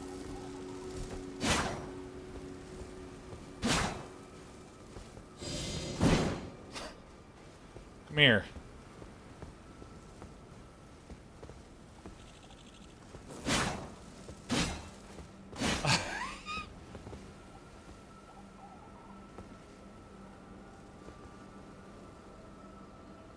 This is like a ban evader right here. We always get you.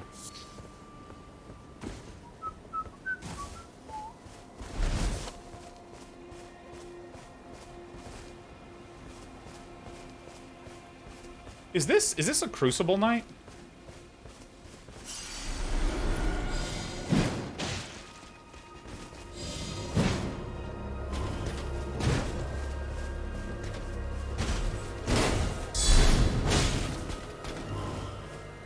Not so tough.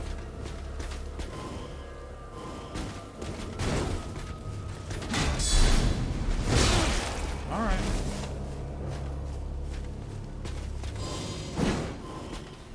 Okay.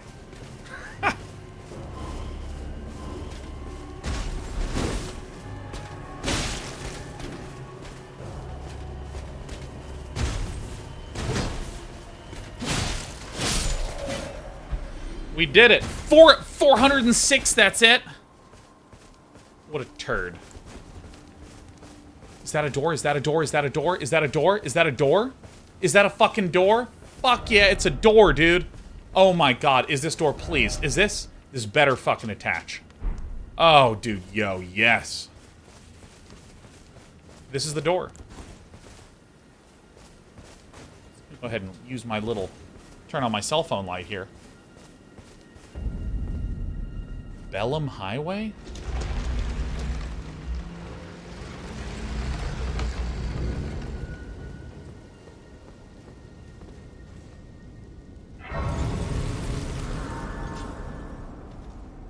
The Beast Eye quivers? What? What does that mean? That's that guy that's like, bring me more Beast Eyes.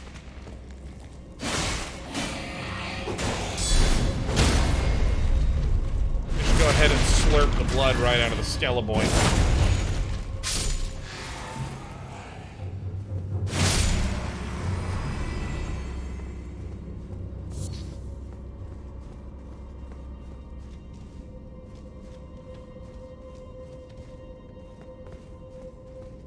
The Beast Eye quivers. There's that guy that's like, please bring me more Deathroot, please.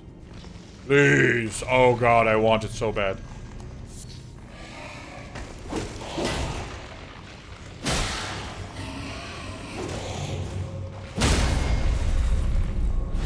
Favorite thing ever. Oh my god, like, no joke. I would literally kill and die for some Deathroot right now. Oh, shit.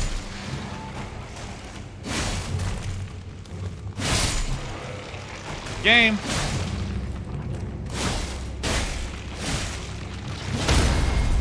Fuck me, man. Unlock on, hit this guy first. This should not be hard. This is the hardest easy thing I've ever done, for sure.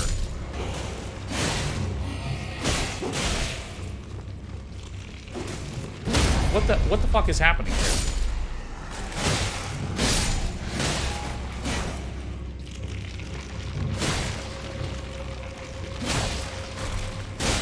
Holy shit. Oh, you little fucking piece of shit. Yeah, I see you.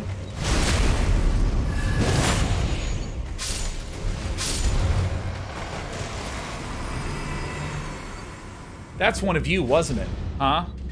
Day 9 is gonna find this hilarious. Oh my god. Day 9, I have a... Oh, it's such a sick troll, Day 9.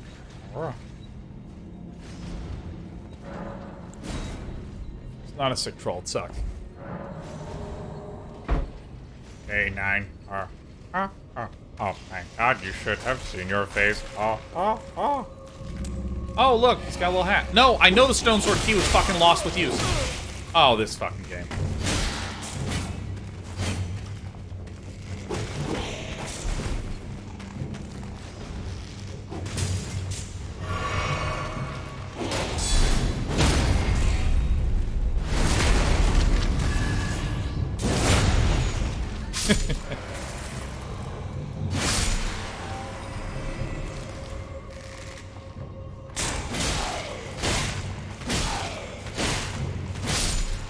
How do you make it bleed? Do they have the Stone Sword key thing? Oh, shit. Yeah, the fact that it's just, like, literally floating on screen and I can't lock on and do stuff. Rosas' axe? Ooh. Intelligence 18. I'm not smart enough to hit with the axe. I'm not smart enough. Duh. Duh.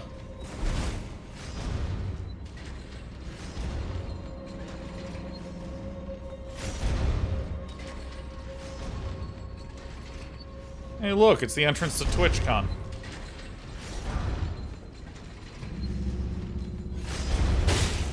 Ow. Fucking hell. Jesus Christ. Alright, get me out of here.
So...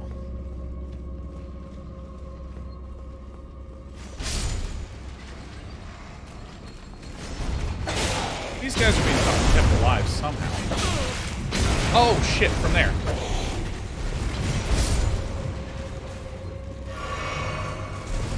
Jesus Christ. Alright. Oh, yeah, look at some of you trying to backseat. Just don't. VVDJ says, why no encouragement for Dana to check weapons? He misses so much. You're conflating me missing something with me not having the interest in checking it, because I'm never going to make my intelligence go that high, VVDJ.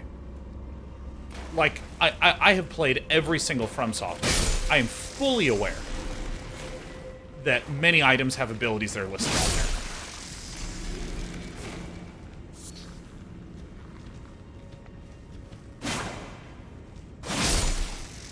Now, once I have the item, if there is a straightforward property of it, like, let's go ahead and open this one up as an example.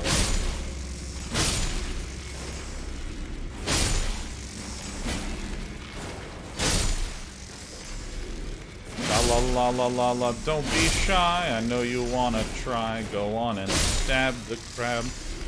Whoa, whoa. Yeah, like, for instance, if we... look at this thing. Unique skill. Rosa's summons. Raise the axe aloft to summon those lost in death. Three skeletons will appear at a distance and attack in tandem before vanishing. So, I mean, I can't use this ability.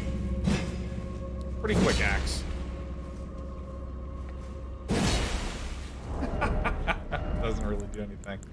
But, like, for instance, if you were talking about that, that's fine. That's a completely fine thing to talk about. But if you were like, oh, that's a secret item that you need to open up the cave that's located at the whatever the fuck location, then I'm going to be like, come on.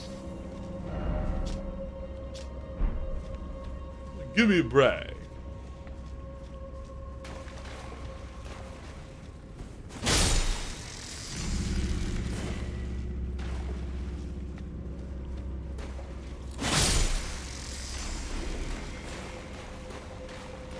Where's the big crab?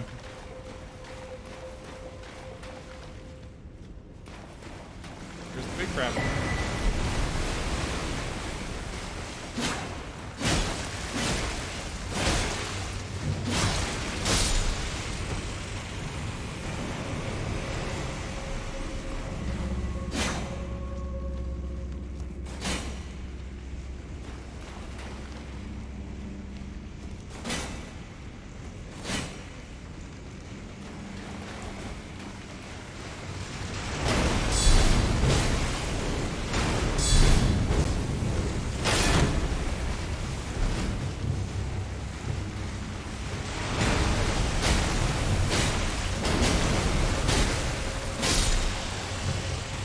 Why don't we stop saying Crablar? We will never stop saying Crablar. I'm physically unable to not say Crablar all the time. Alright, well, how do we get there?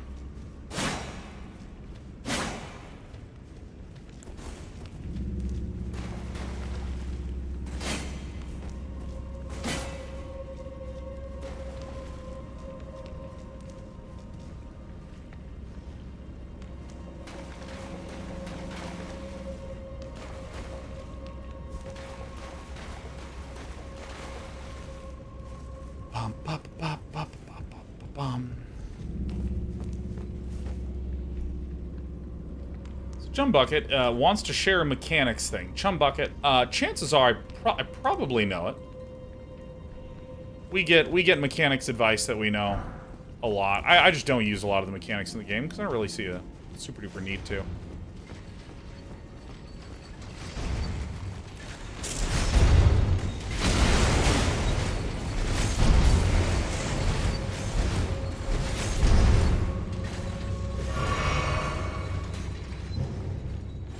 Get over to there, huh?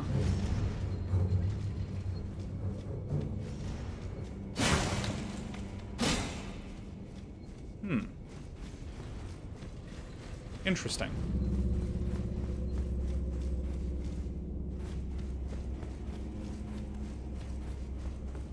Huh.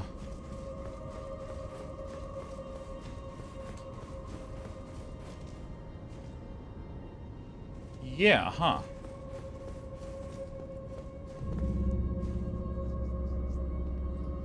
Yeah, Chumbucket, drop it to us. Drop it to us.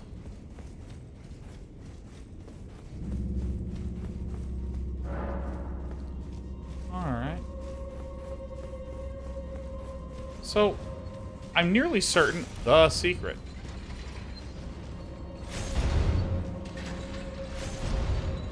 Oh my god, get off the fucking screen.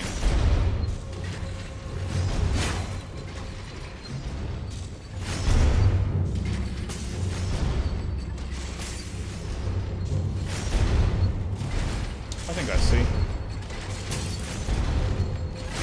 Nice.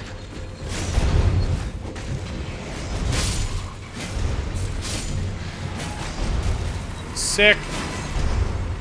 Oh. Oh, yeah. Yeah, Chumbucket says you can guard counter arrows. I did know that. Yeah.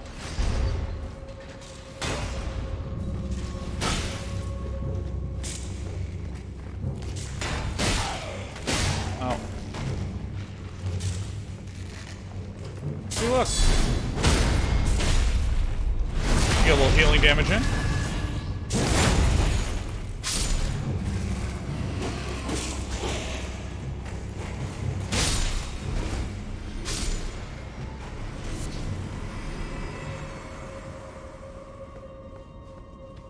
Yeah, I play too many shitty point-and-click adventure games for me not to notice that.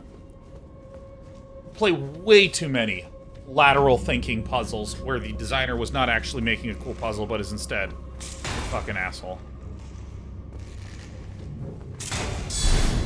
Look at us demonstrating.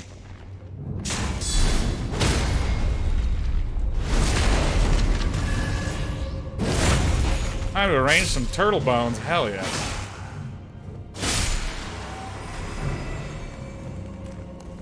Oh, look at his little hat. Oh.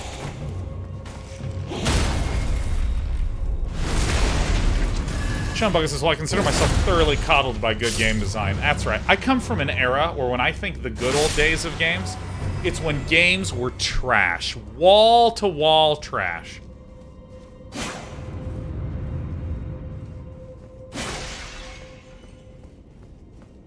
Cracked.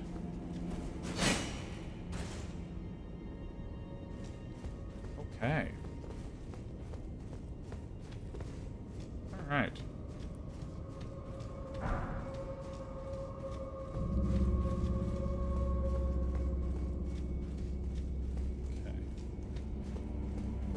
I don't know where the stake of America is, but let's go back down to Crabtown, USA. What a fantastic little puzzle. Do your worst. Like a door opened. Mecha Sasquatch says some games were designed as if the designer had never seen or played a game before. It's actually true in the early days of games.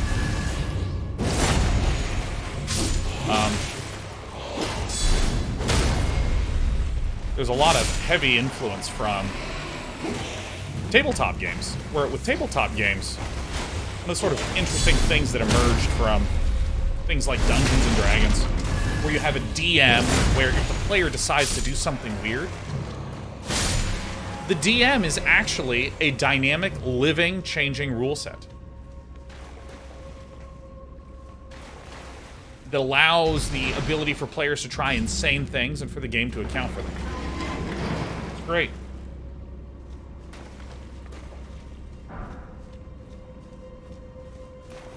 But a lot of those early games struggled when they were trying, or many of the early games grew out of tabletop role-playing games, where it would be that mixture that you only really see in tabletops, where there is story and spell-proof dried liver. Sick. There's story, and there's weird lateral thinking puzzles, and there's stats, and there's combats. There's, like, everything in it.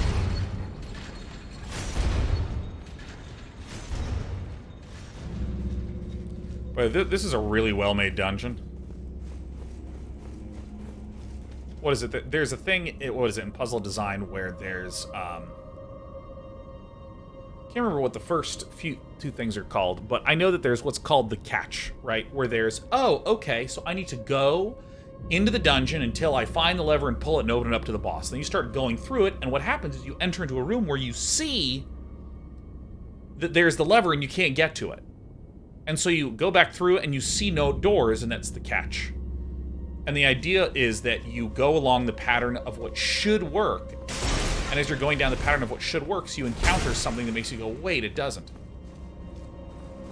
And then placing, you know, you have to solve this catch to be able to get to the other side. And the existence of a catch, I mean, please just link me over here.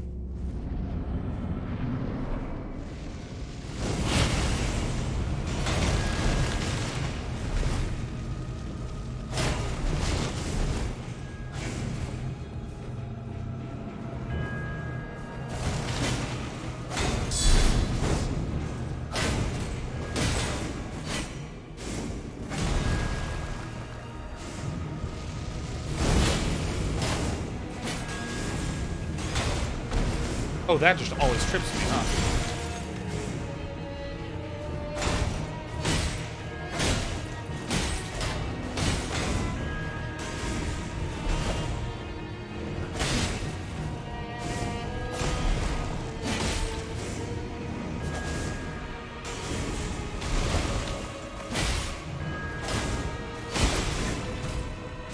We're gonna be so basic in this fight.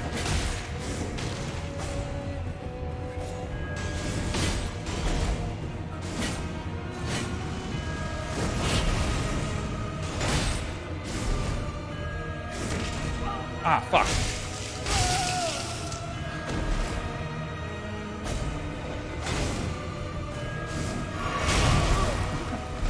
Escaped it.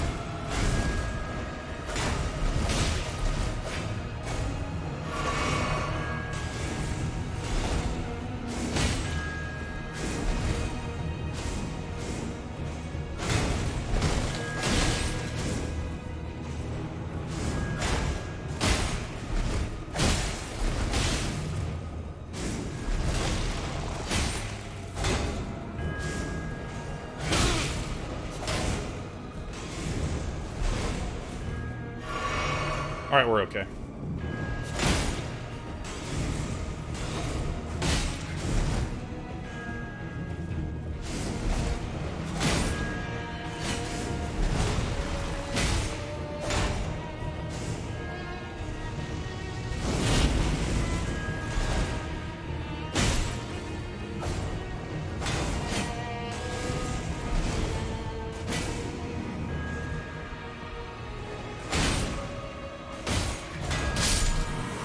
One-shot plot, oh my god. Oh my god, it's so sick. Assassin Cerulean. Shit. Want to go back to the start? Not a chance. Oh, restores FP? What? Sick. Let's see, I was talking about how early early games came out of trying to mimic some of the experiences of tabletop, but ran into a whole bunch of friction points. Because when you don't have the DM there to, like, adjudicate things, everything gets fucked. And then this means that we can head back. Perfect.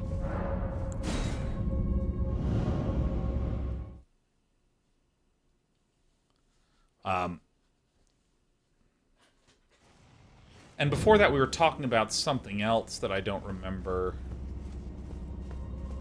What were we talking about before? And we see the loot bow bag. That Crimson Dagger. Oh, they do come back? Oh, shit.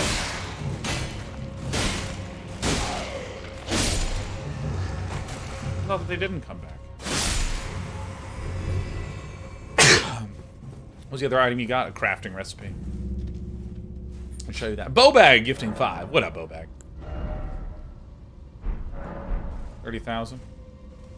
Oh yeah, puzzle design, the catch. And I just think this is a brilliant little...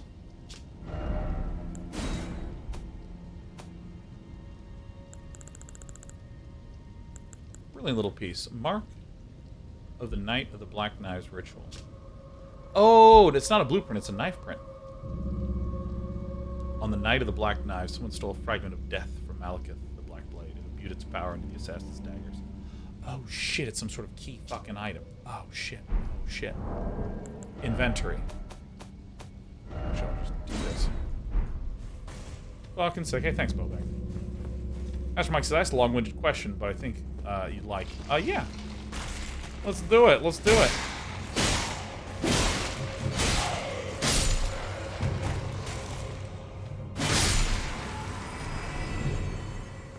Hey, Bobak. Mwah. Kisses, kisses, kisses. And Repo Man 52. Repo Man 52 looks like you just couldn't get enough of our one-shotting, huh?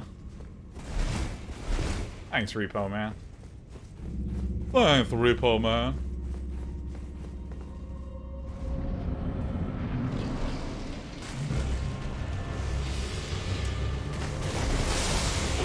Not this shit.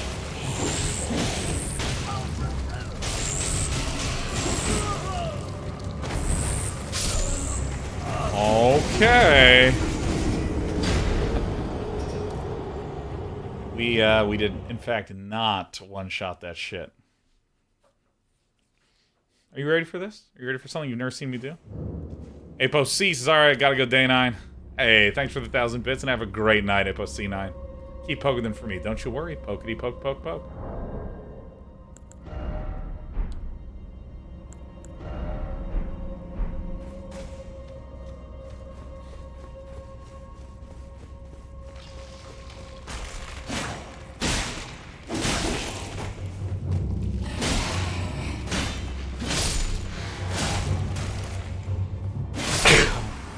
Excuse me. Apologies.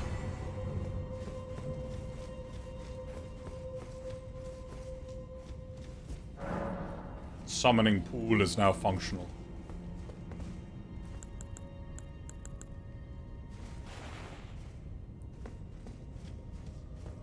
Wait, what?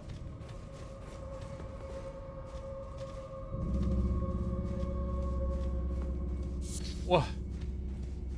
I have to be closer?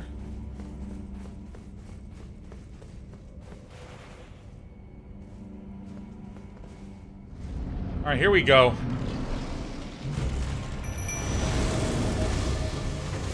Oh, fuck yeah, dude.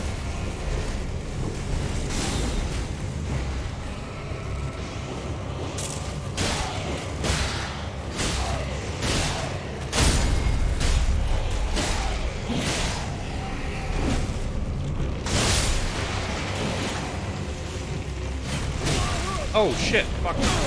There she is. Oh! Oh!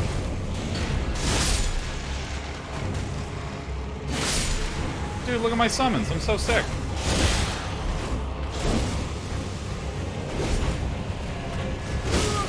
Oh, shit. Ah, fuck.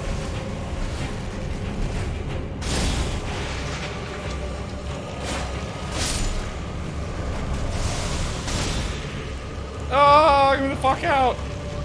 Oh, shit, I didn't get my souls.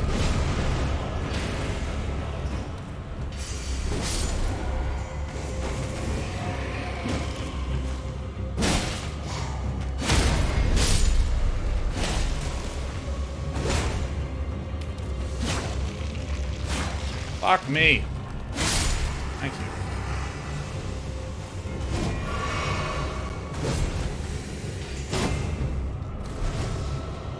All right.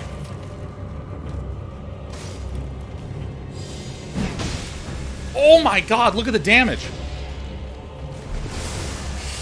Fuck, fuck. Don't make the noise. Fuck. He's making the noise. I hate that noise. I moved out of Kansas to avoid that noise.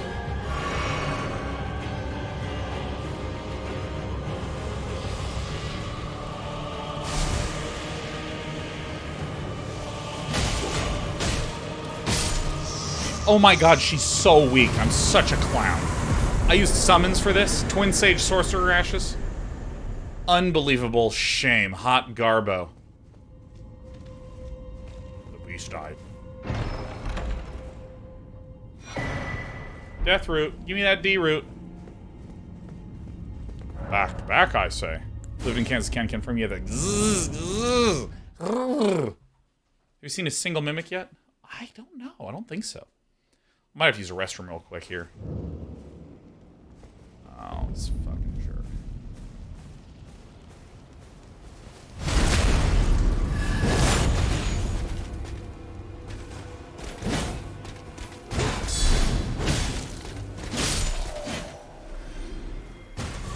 Big muscles, very strong. Wow, this day night character, he's so good.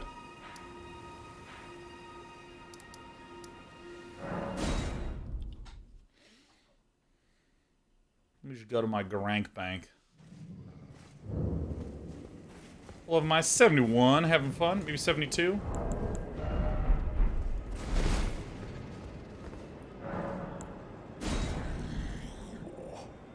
I'm not sated. Feed me more. Death. Okay, what's Bestial Vitality? What's this thing? Okay, this.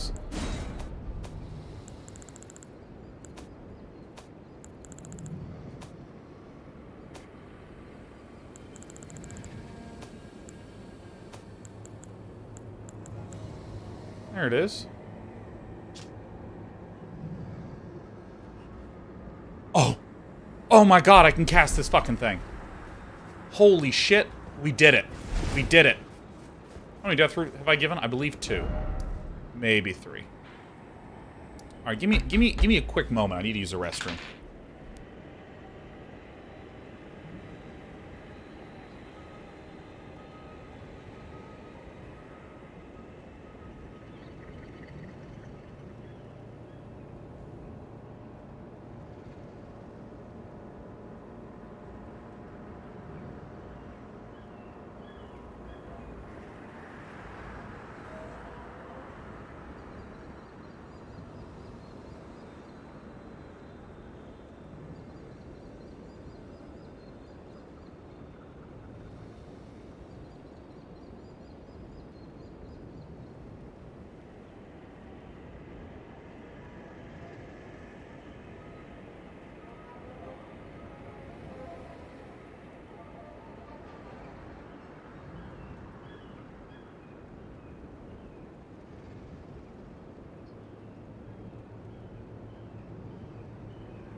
Ta-da!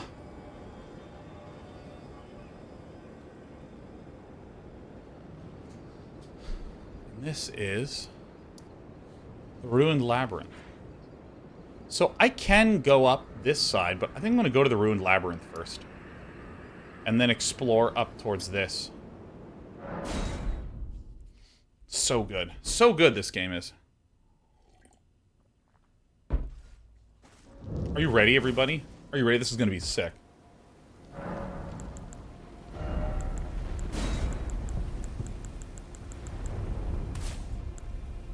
Mm-hmm.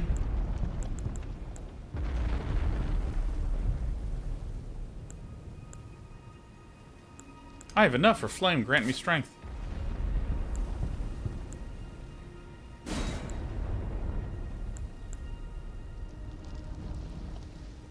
Oh, shit. Alright, I definitely need more endurance so I can carry all my shit. Heading north up through this way before heading west or here.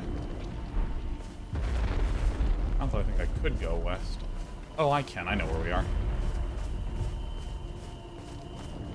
Where do you find flame grant me strength? I don't know, Dandrel.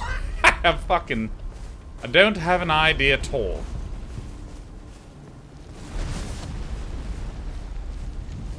Shut up.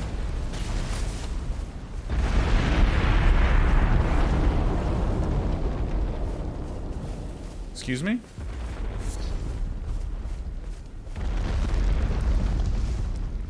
Because here's the thing. If I look at my inventory...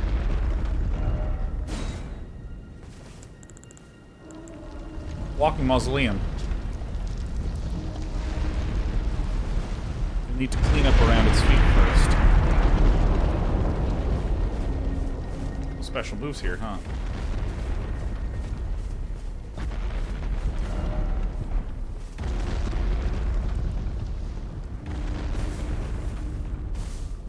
It's beautiful. Think, Sean, think! Clean up around its feet. So I'll probably need to get it some soap. Scrub the soap.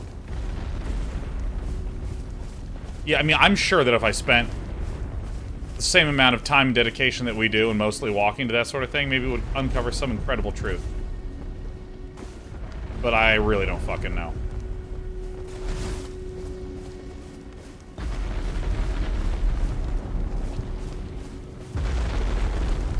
See, the original thing says...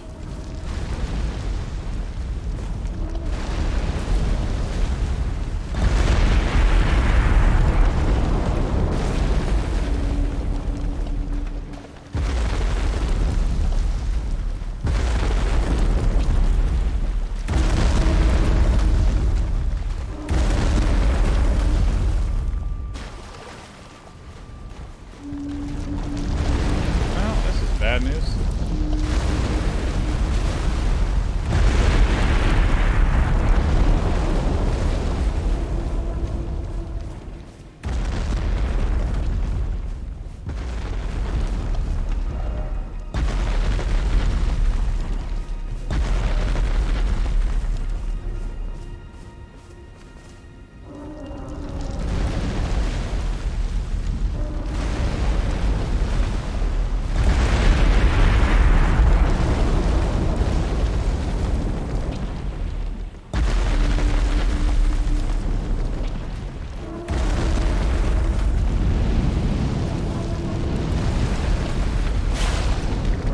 Oh! Ah! Okay, hold on.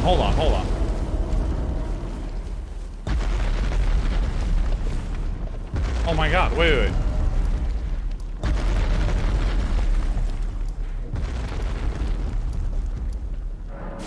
Wait a minute.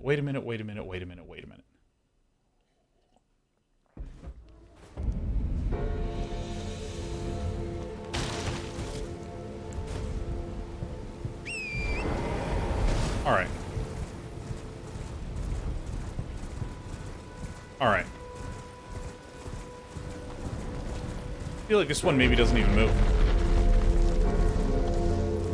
I don't even notice that there's skeleton bones on there.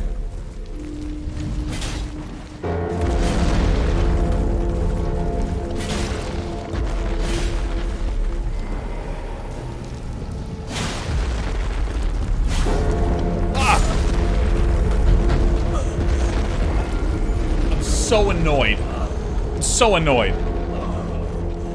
Eisenkruza says, do enemies respawn when you fast travel? Yeah, fast travel, save, do anything, you're dead. Alright, for any of you who just tuned in a second ago, this is the first time I'm going to try this.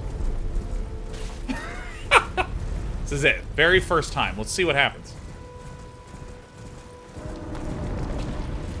Look at that. His feet look exactly like mine.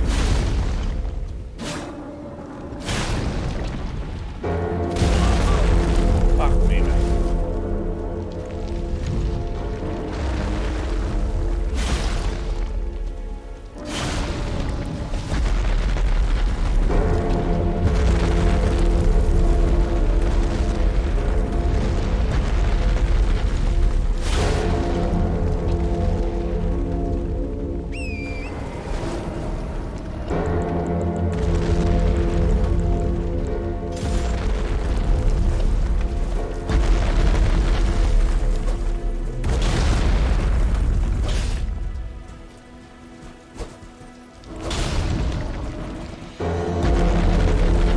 This is it. We're doing it. Alright, cool.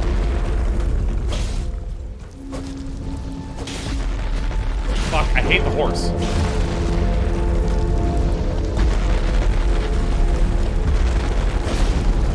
Oh, fuck.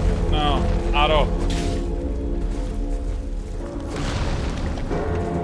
This guy has literally the worst athlete's foot I have ever seen.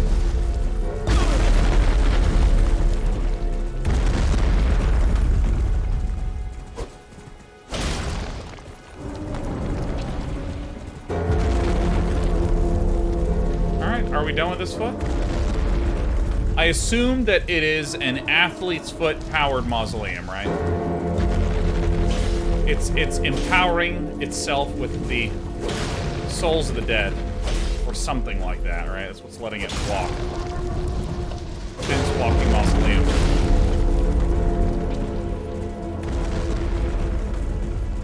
I think these back legs are not moving anymore.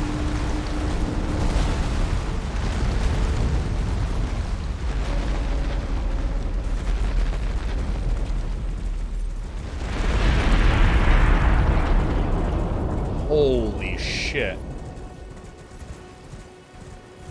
Oh my god, we were actually correct.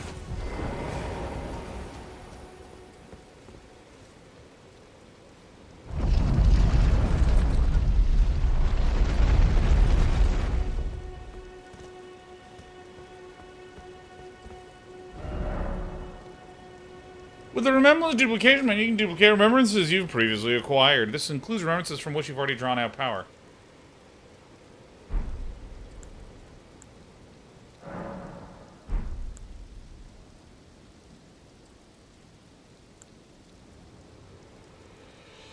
So this is a bunch of fucking XP, huh? I think I just sold the remembrance of the full moon, huh?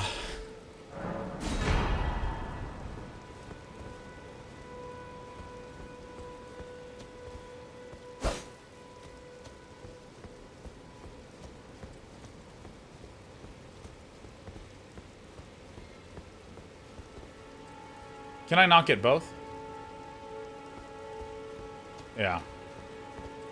So my understanding is that if you're someone... Spicer says, you didn't read the important part loud, once per mausoleum. No. Like... We read that out loud, but that could be interpreted in one of two ways. You are allowed to get a copy of every single remembrance once per mausoleum, or you may only get one choice per mausoleum, and you only get to choose once per mausoleum. So both are acceptable interpretations.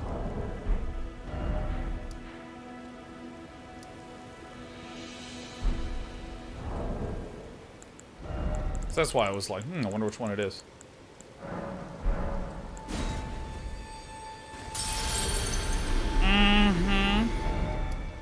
Alright, let's go back to this ruined labyrinth.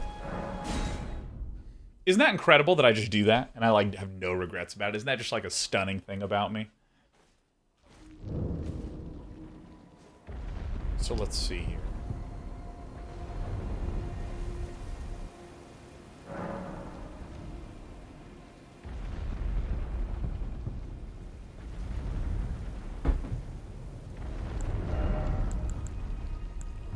Endurance, of course.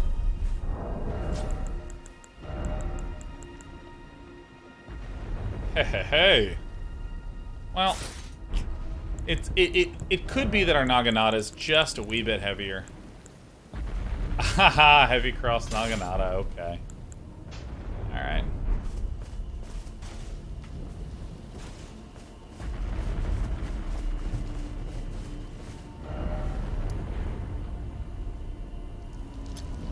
Go this way. Okay, let me clear.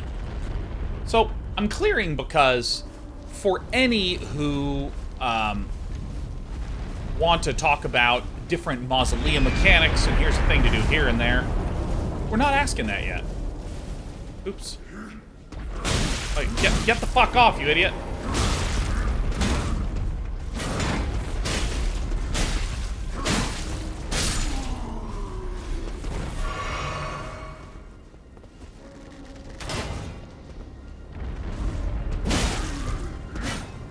Oh, I missed.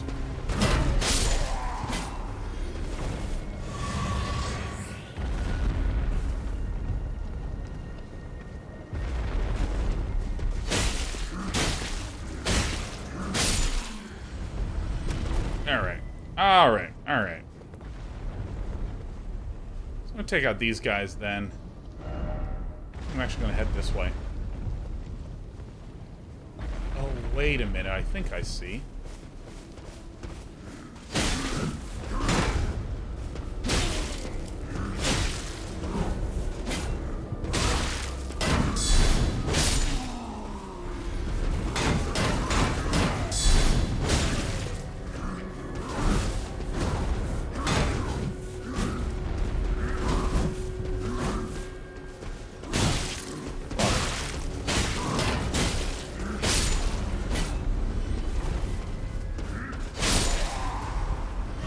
Alright.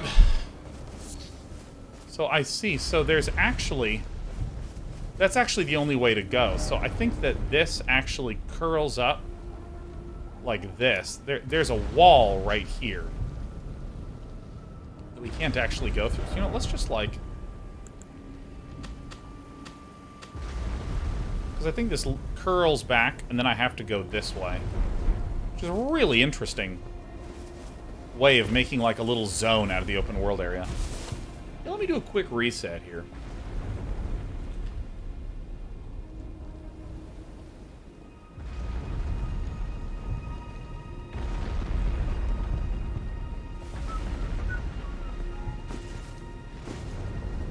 Yeah, it looks like we had a slip on the audio.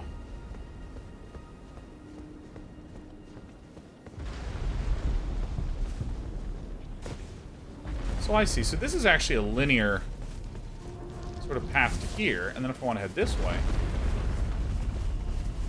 Yeah, Orcus GG, feel free to discuss some of the mechanics that you've seen me use. Thanks, Ghosty. What an interesting little area.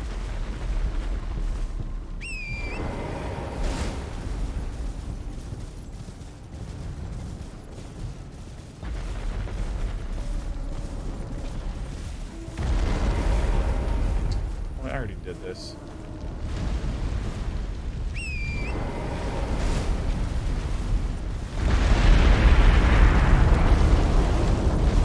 Quick question about saves and loads.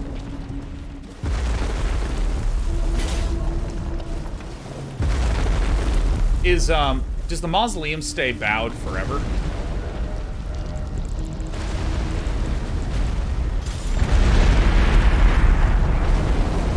Thank God, these things are so loud.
Because I'm not going to go in there yet.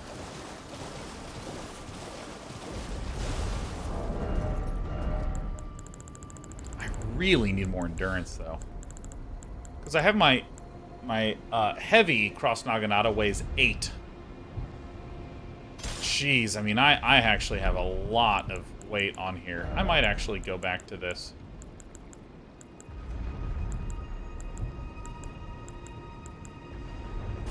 Yeah, I think I'm going to do this. That way I can keep the torch out.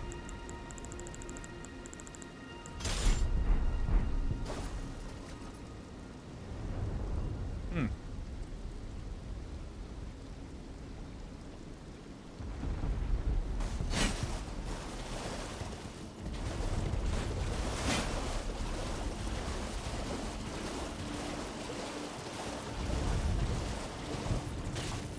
Too many items that increase your endurance or equipment load. Yeah, I have them equipped. Maybe we have a few extras here we can take a peek at.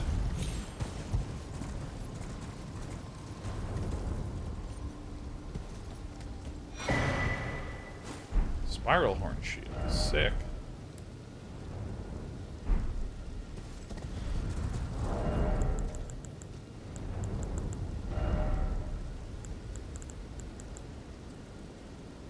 Causes blood loss buildup. Oh, sick. Wow. Cool. Victus says, outside of stream, do you find yourself gaming all that much, or is most of your gaming on stream? I definitely play a lot of games, like, all the time. Not any Elden Ring on stream, because I want to, or off stream, because I want to play it on stream. Shield causes bleed. Yeah, isn't that sick?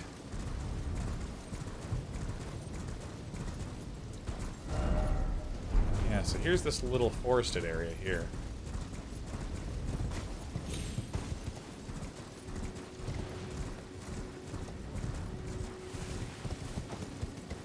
Interesting. I wonder if these enormous rocks that are rising up are explained with some sort of the magic of the world. Because you'll recall if we were up here by Karia Manor, there's these rocks that almost seem to be pushing up into the air.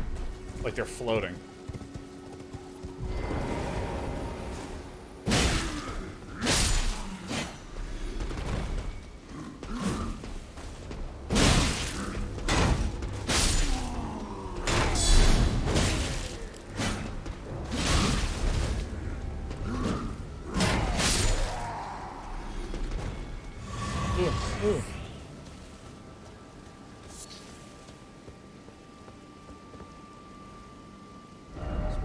Go. This is a really interesting area. Oh yeah, Zedric, I'm right here.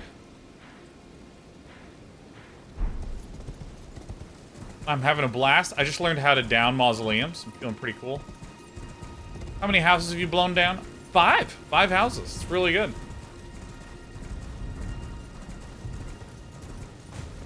Victor says, I only ask because I find myself not gaming that much off stream at the moment, but with 2 kiddos, it's kind of hard to game much outside the stream. Yeah, no, I mean, like, this is, I think, one of the benefits of having time set aside every single day to streaming games. I actually find that it makes me a more efficient person, because, like, I never really have that temptation as much with certain kinds of things. I'm like, oh yeah, I've been wanting to do that. Oh, shit.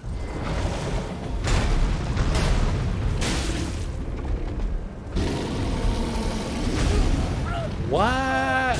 My, what big arms you have.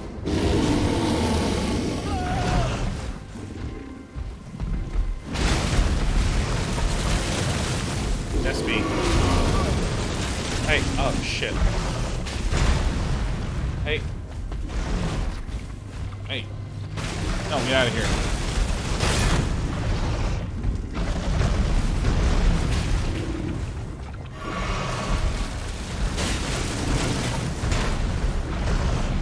Nope. No, no, no. Hi.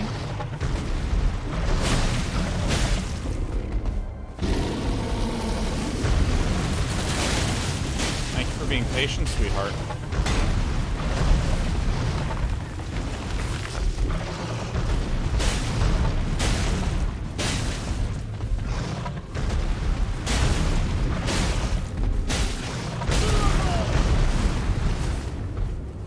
Oh shit, now my alarm's going off.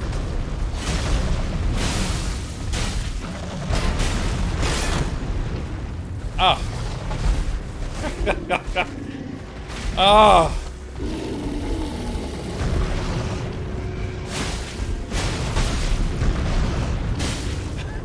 Everything is hell. Alright, turn that off. Did this.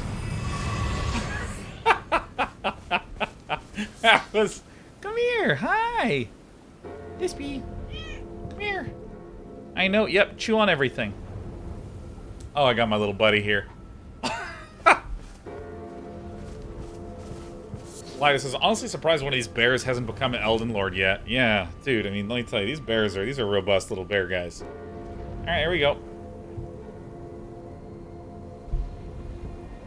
Ah, yes. So there's like a little cliff ridge here, but that's alright. I'm gonna explore more this way. You better not.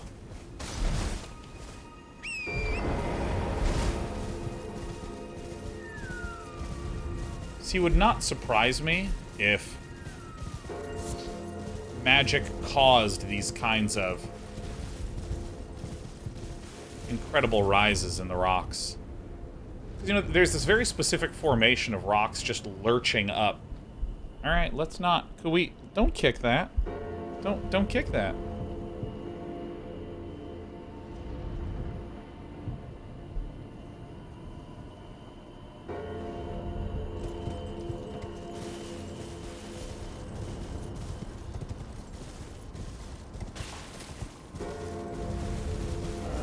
Good, this does loop around. I didn't get to explore all this, though. But that's alright. I think I know what I want to do.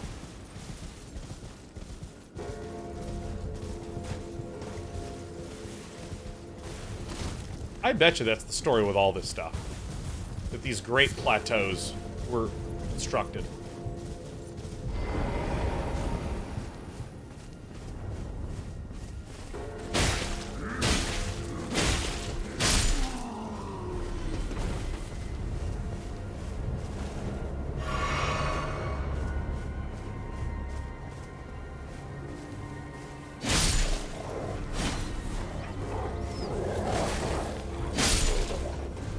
Oh, we got our little kitten. Oh, we're doing some chin scritchies.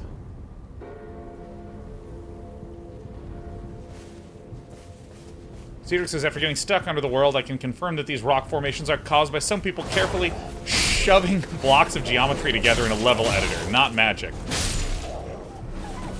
Maybe the Academy of Raya Lucaria is how the developers think of themselves, huh? The sheer arrogance. Do you believe that?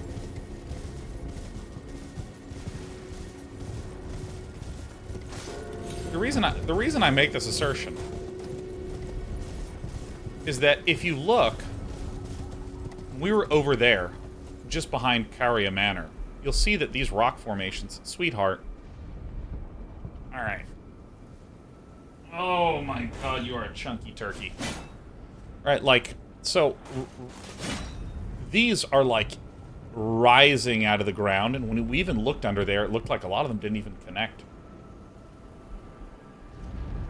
Neshian says, I finished what, to me, was the most annoying part of the game.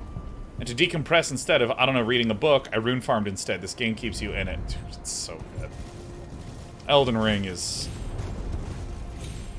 I'm not yet going to call it one of my favorite games of all time, even though I probably will.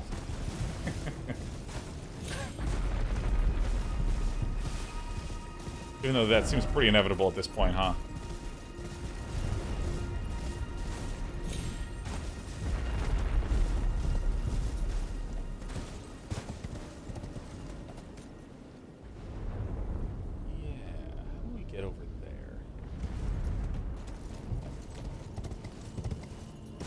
Least top 10, right? I'm gonna wait till I'm done with it, because, I mean, my expectation is that my mind will continue to be blown. But I'm always willing to account for the fact that, hey, it just might not, and that's alright. Just might not, and be that as it may. We're gonna hold off on giving it a 10 out of 10, because we can always beat the game and then do that later. We're in no hurry. Stalwart Horn Charm. Oh my God. Such a horn charm. Let's see. Raises robustness, so we have magical, fire, lightning, non-physical, immunity. I don't need that. I've already raised my robustness more than enough over quarantine.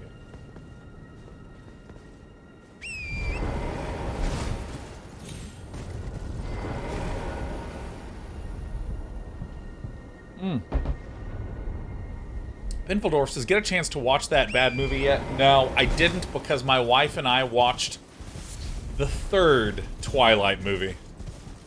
Those things are fucking awesome, man. I love the Twilight movies. Oh my god. It's so good. Oh, Z Duffel with the 10 gifted subs. I can tell, Z Duffel, that you also are a fan of the Twilight movies, man. Let me tell you. Dude, now that's a bad movie. Oh, dude, fuck yeah, man. I'm telling you. I love how just, like, wounded and aloof and emotional Edward is. Oh my god.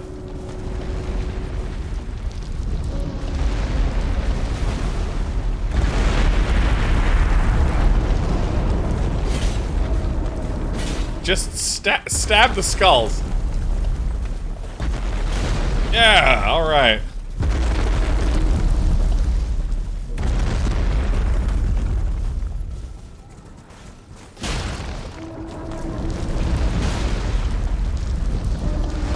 That's so good. Those movies are great, man. I was reading more about them. Dude, that production studio spent $400 million to make all 5 of those. And they made $3.5 billion. That's a good ROI, man, let me tell you.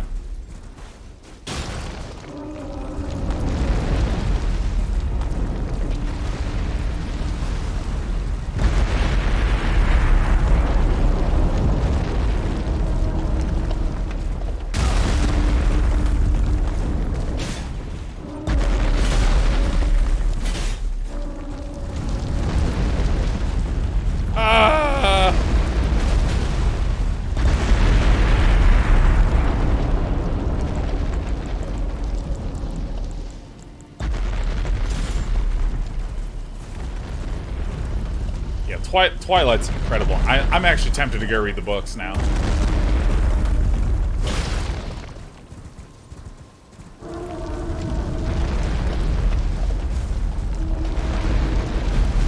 Why are you jumping?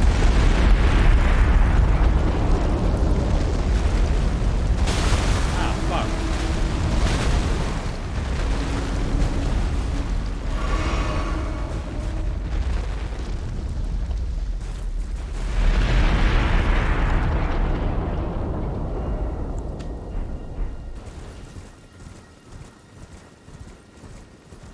Dong. Dong. So good. Yeah, dude, I watched Twilight movie, man. Me and Britt, we fucking howled. Oh, it's so good. I want to read that series now, man. But hey, Z Duffel, I just want to say thank you for the 10 gifted subs on our great day of Mausoleum downing. I hope you're enjoying yourself this fine day, Z Duffel. And also, have you beaten? Well, King says, I have a love-hate relationship with this game. I'll get extremely frustrated with a boss and say I'm never going to play this again. And then here I am, still playing. Yeah. Oh, yeah, this is the game, baby. Oh, interesting. Look at this. This ridge that's right here. This must be a new ridge.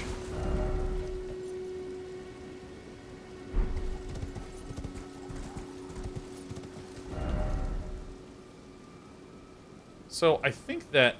Huh. Am I understanding this map correctly? Oh my god, sick. Dude. The map's outdated. People were doing some work. So, the map is more like... Huh? Alright, I think that's right.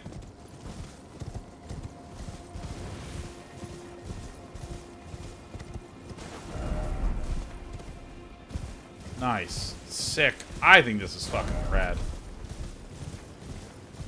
Some of you might be like, I don't understand why the map is bullshit and busted. And for me, I'm just like, I literally play one of these every Monday night.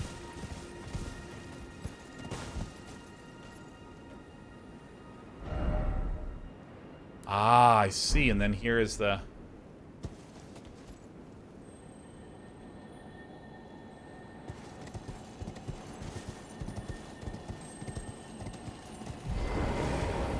Come here.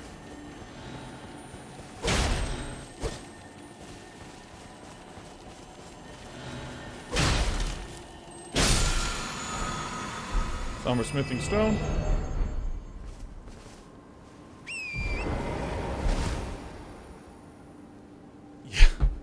Yeah, Valorant, I love the idea of the walking mausoleums. I think they're terrific. I think it's just terrific. So then I head this way. I mean, I think that the,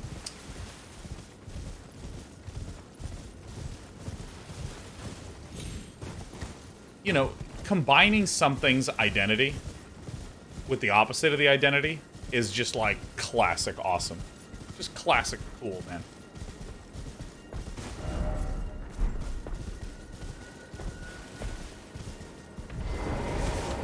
You know, the idea of, like, stone does not move. So then you make stone move. It's fucking so sick.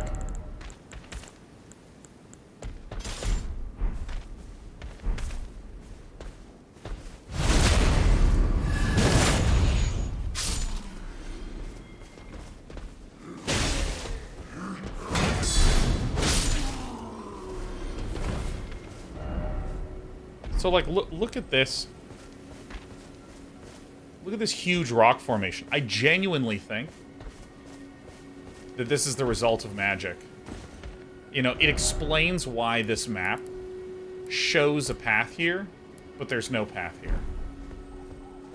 And the fact that all of these stones that are rising up around this Erd tree, I mean, it very clearly gives the impression of someone trying to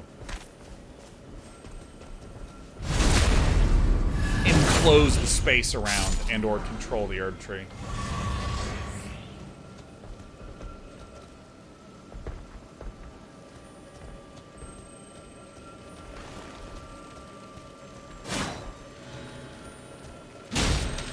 Rudyard Grant says, has this game kept up with its excitement 50 hours in? I think it is astoundingly much better as time has gone on.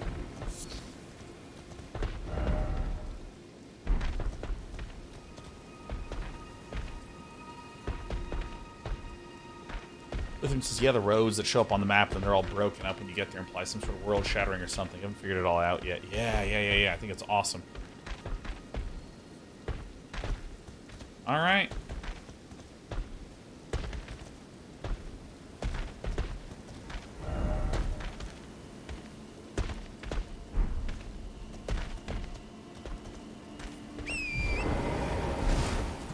Oh, there's the stake. Alright, great.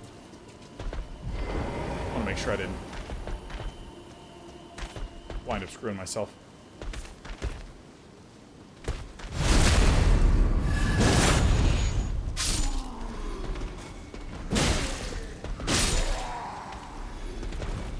Yeah, I think the best word to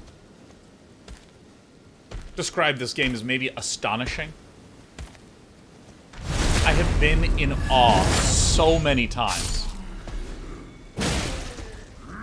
And it does such a good job of making the exploration feel escalatory. Even now, as I am absolutely gamer edging right now, because if there's one thing that is become clear, it's that right along this area that I'm drawing right here is an enormous ridge. It's a little hard to see because I've kind of buried myself here, but, like, you know, you have this starting area of Limgrave, and then I sort of did half of this, and then I sort of have incidentally done a lot of Liurnia. But then you're starting to get this sense of completion leading up to, ooh, I'm going to go up to this top area. And then I have just found a great underground that I do not know how to access more. That I want so badly to access more. So badly. And I feel like it's created this really dramatic build-up to whenever I get to the top of this cliffside.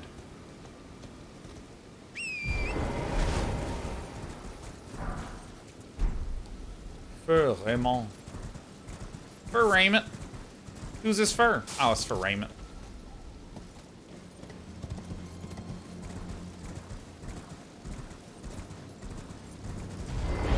Yeah, Tiki, it's huge, but it's...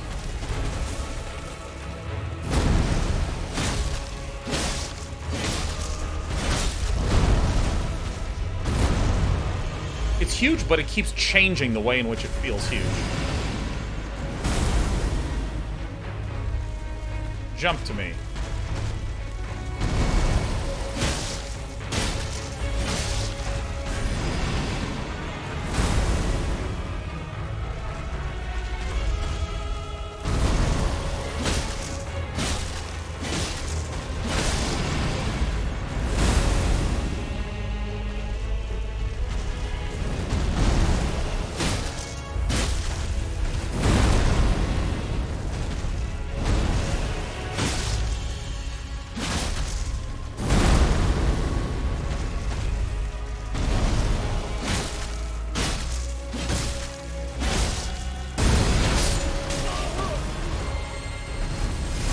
I'm gonna fucking die.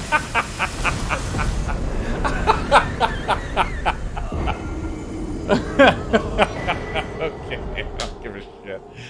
Oh, that's fucking so funny.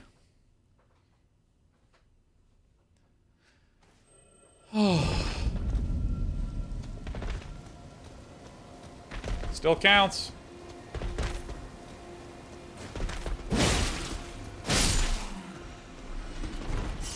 Metadated says, do I feel any downsides to the size?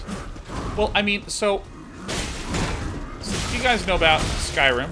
It's Elder Scrolls 5.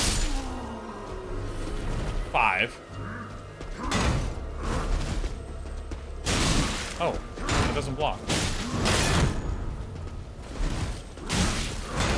Holy shit.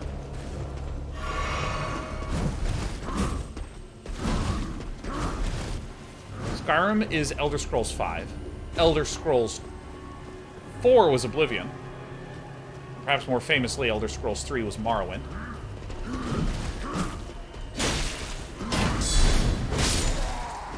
But before that was Elder Scrolls 2, Daggerfall. And Daggerfall actually had procedurally generated world. Like, I mean, the world of Daggerfall... God, if I remember correctly, I mean, it's almost alarming how big Daggerfall is. Daggerfall, I think, is like 65,000 square kilometers. I mean, it's like very big. It's like big to the point of hilarity. But a lot of that was procedurally generated. And, you know, you were asking Metadated about, like, hey, what are they about the size of it? Well, Daggerfall was a game where you, at first, go... Holy shit, it's big. This is enormous. Big, big, big, big, big. But the thing is, there is a subtle promise that's actually happening. Like, the idea of promises is really common in media. Where, you know, if you, at the start of the Lord of the Rings movie, you see an epic, epic, world-changing fight. And then we're in the Shire. Oh, that's a way of promising that, hey, even though we're starting in a nice, comfy, humble area of the world, things will escalate. Things will get more epic. This is not it. And so when you see the size of a map, there is a promise that it is all good. So, I mean, as the other end of the extreme, you can imagine if I said to you, hey, great news, we have the biggest Mario game ever. And we made one level and copy-pasted it 70,000 times.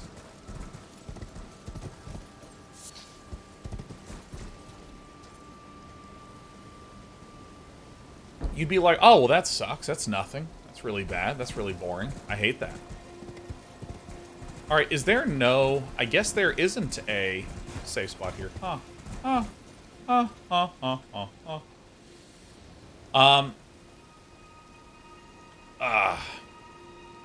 So I think that when it comes to this sort of size metadated, it's about fulfilling that promise. Hey, it's big. which means we have a lot of ideas that are good as opposed to a small number of ideas that are good.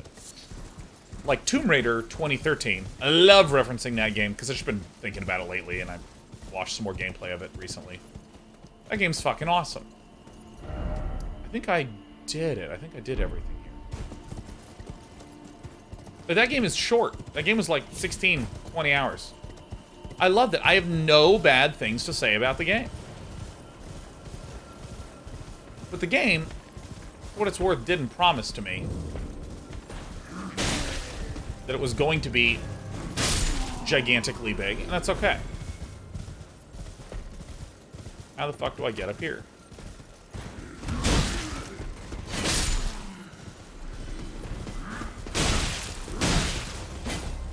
Alright, give me all. And so I think that, like, due to that promise, this defines the kinds of challenges that you would encounter if you were a developer. Like, how do I... Oh, you want to be that big? Well, how do we actually make it that interesting? And then you problem solve, problem solve, problem solve, problem solve, problem solve, problem solve, problem solve, problem solve, problem solve, problem solve. Keep going. Okay, we want it to be even bigger. Okay, let's problem solve, problem solve, problem solve, problem solve, problem solve, problem solve. Oh, I see. So this area here has blocked it off. Oh, interesting.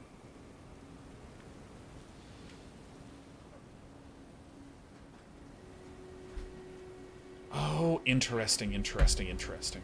So it looks like there was some enormous walling off of the Erd tree that was going on here at some point in time, but I can go to here and I can climb up from this side and make my way down in this direction. So I think that, yeah, if you want to make something that is that big...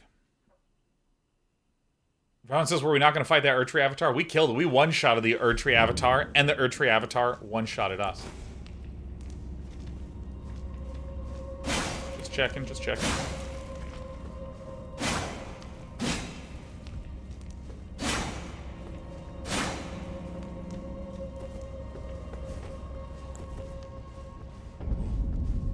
Vellum Highway. Gotcha. Yeah, how do you make it interesting? How do you make sure that there's enough enemies in different areas that are interesting? How do you make sure that there's enough biomes and scenery changes that things stay interesting? How do you make sure that if the biomes are different, the environmental construction feels different?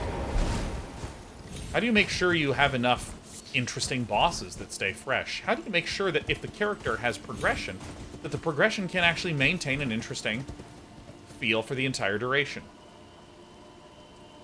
How do you do those things? These are all really hard, very worthy questions. I don't actually think I can fucking get up here. I actually think I'm gonna have to do this.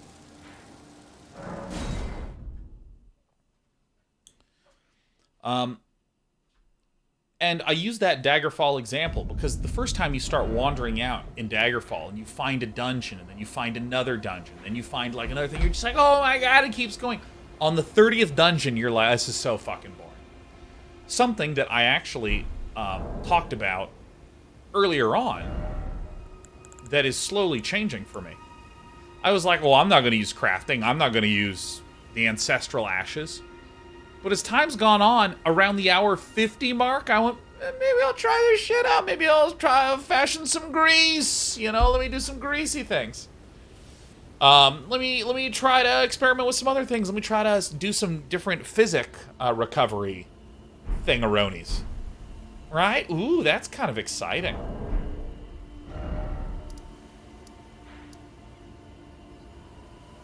My god, this place is fucking big.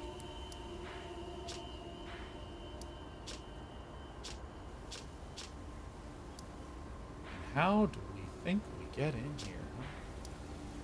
My goodness. So killed this.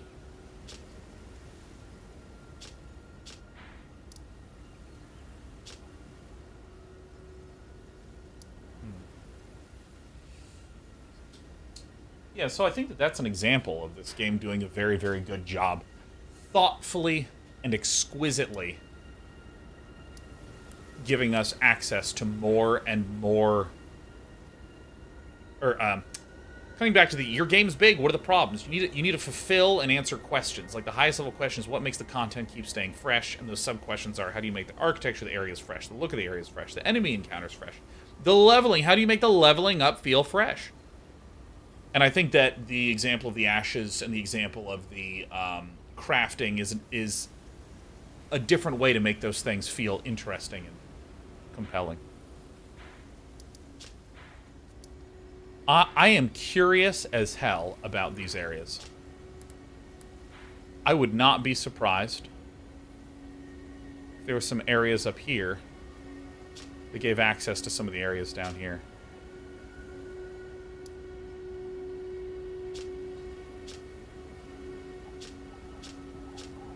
Maybe this. Okay. So, we have this shard to explore. Or we have Kaled. What are you in the mood for, huh? What are you in the mood for?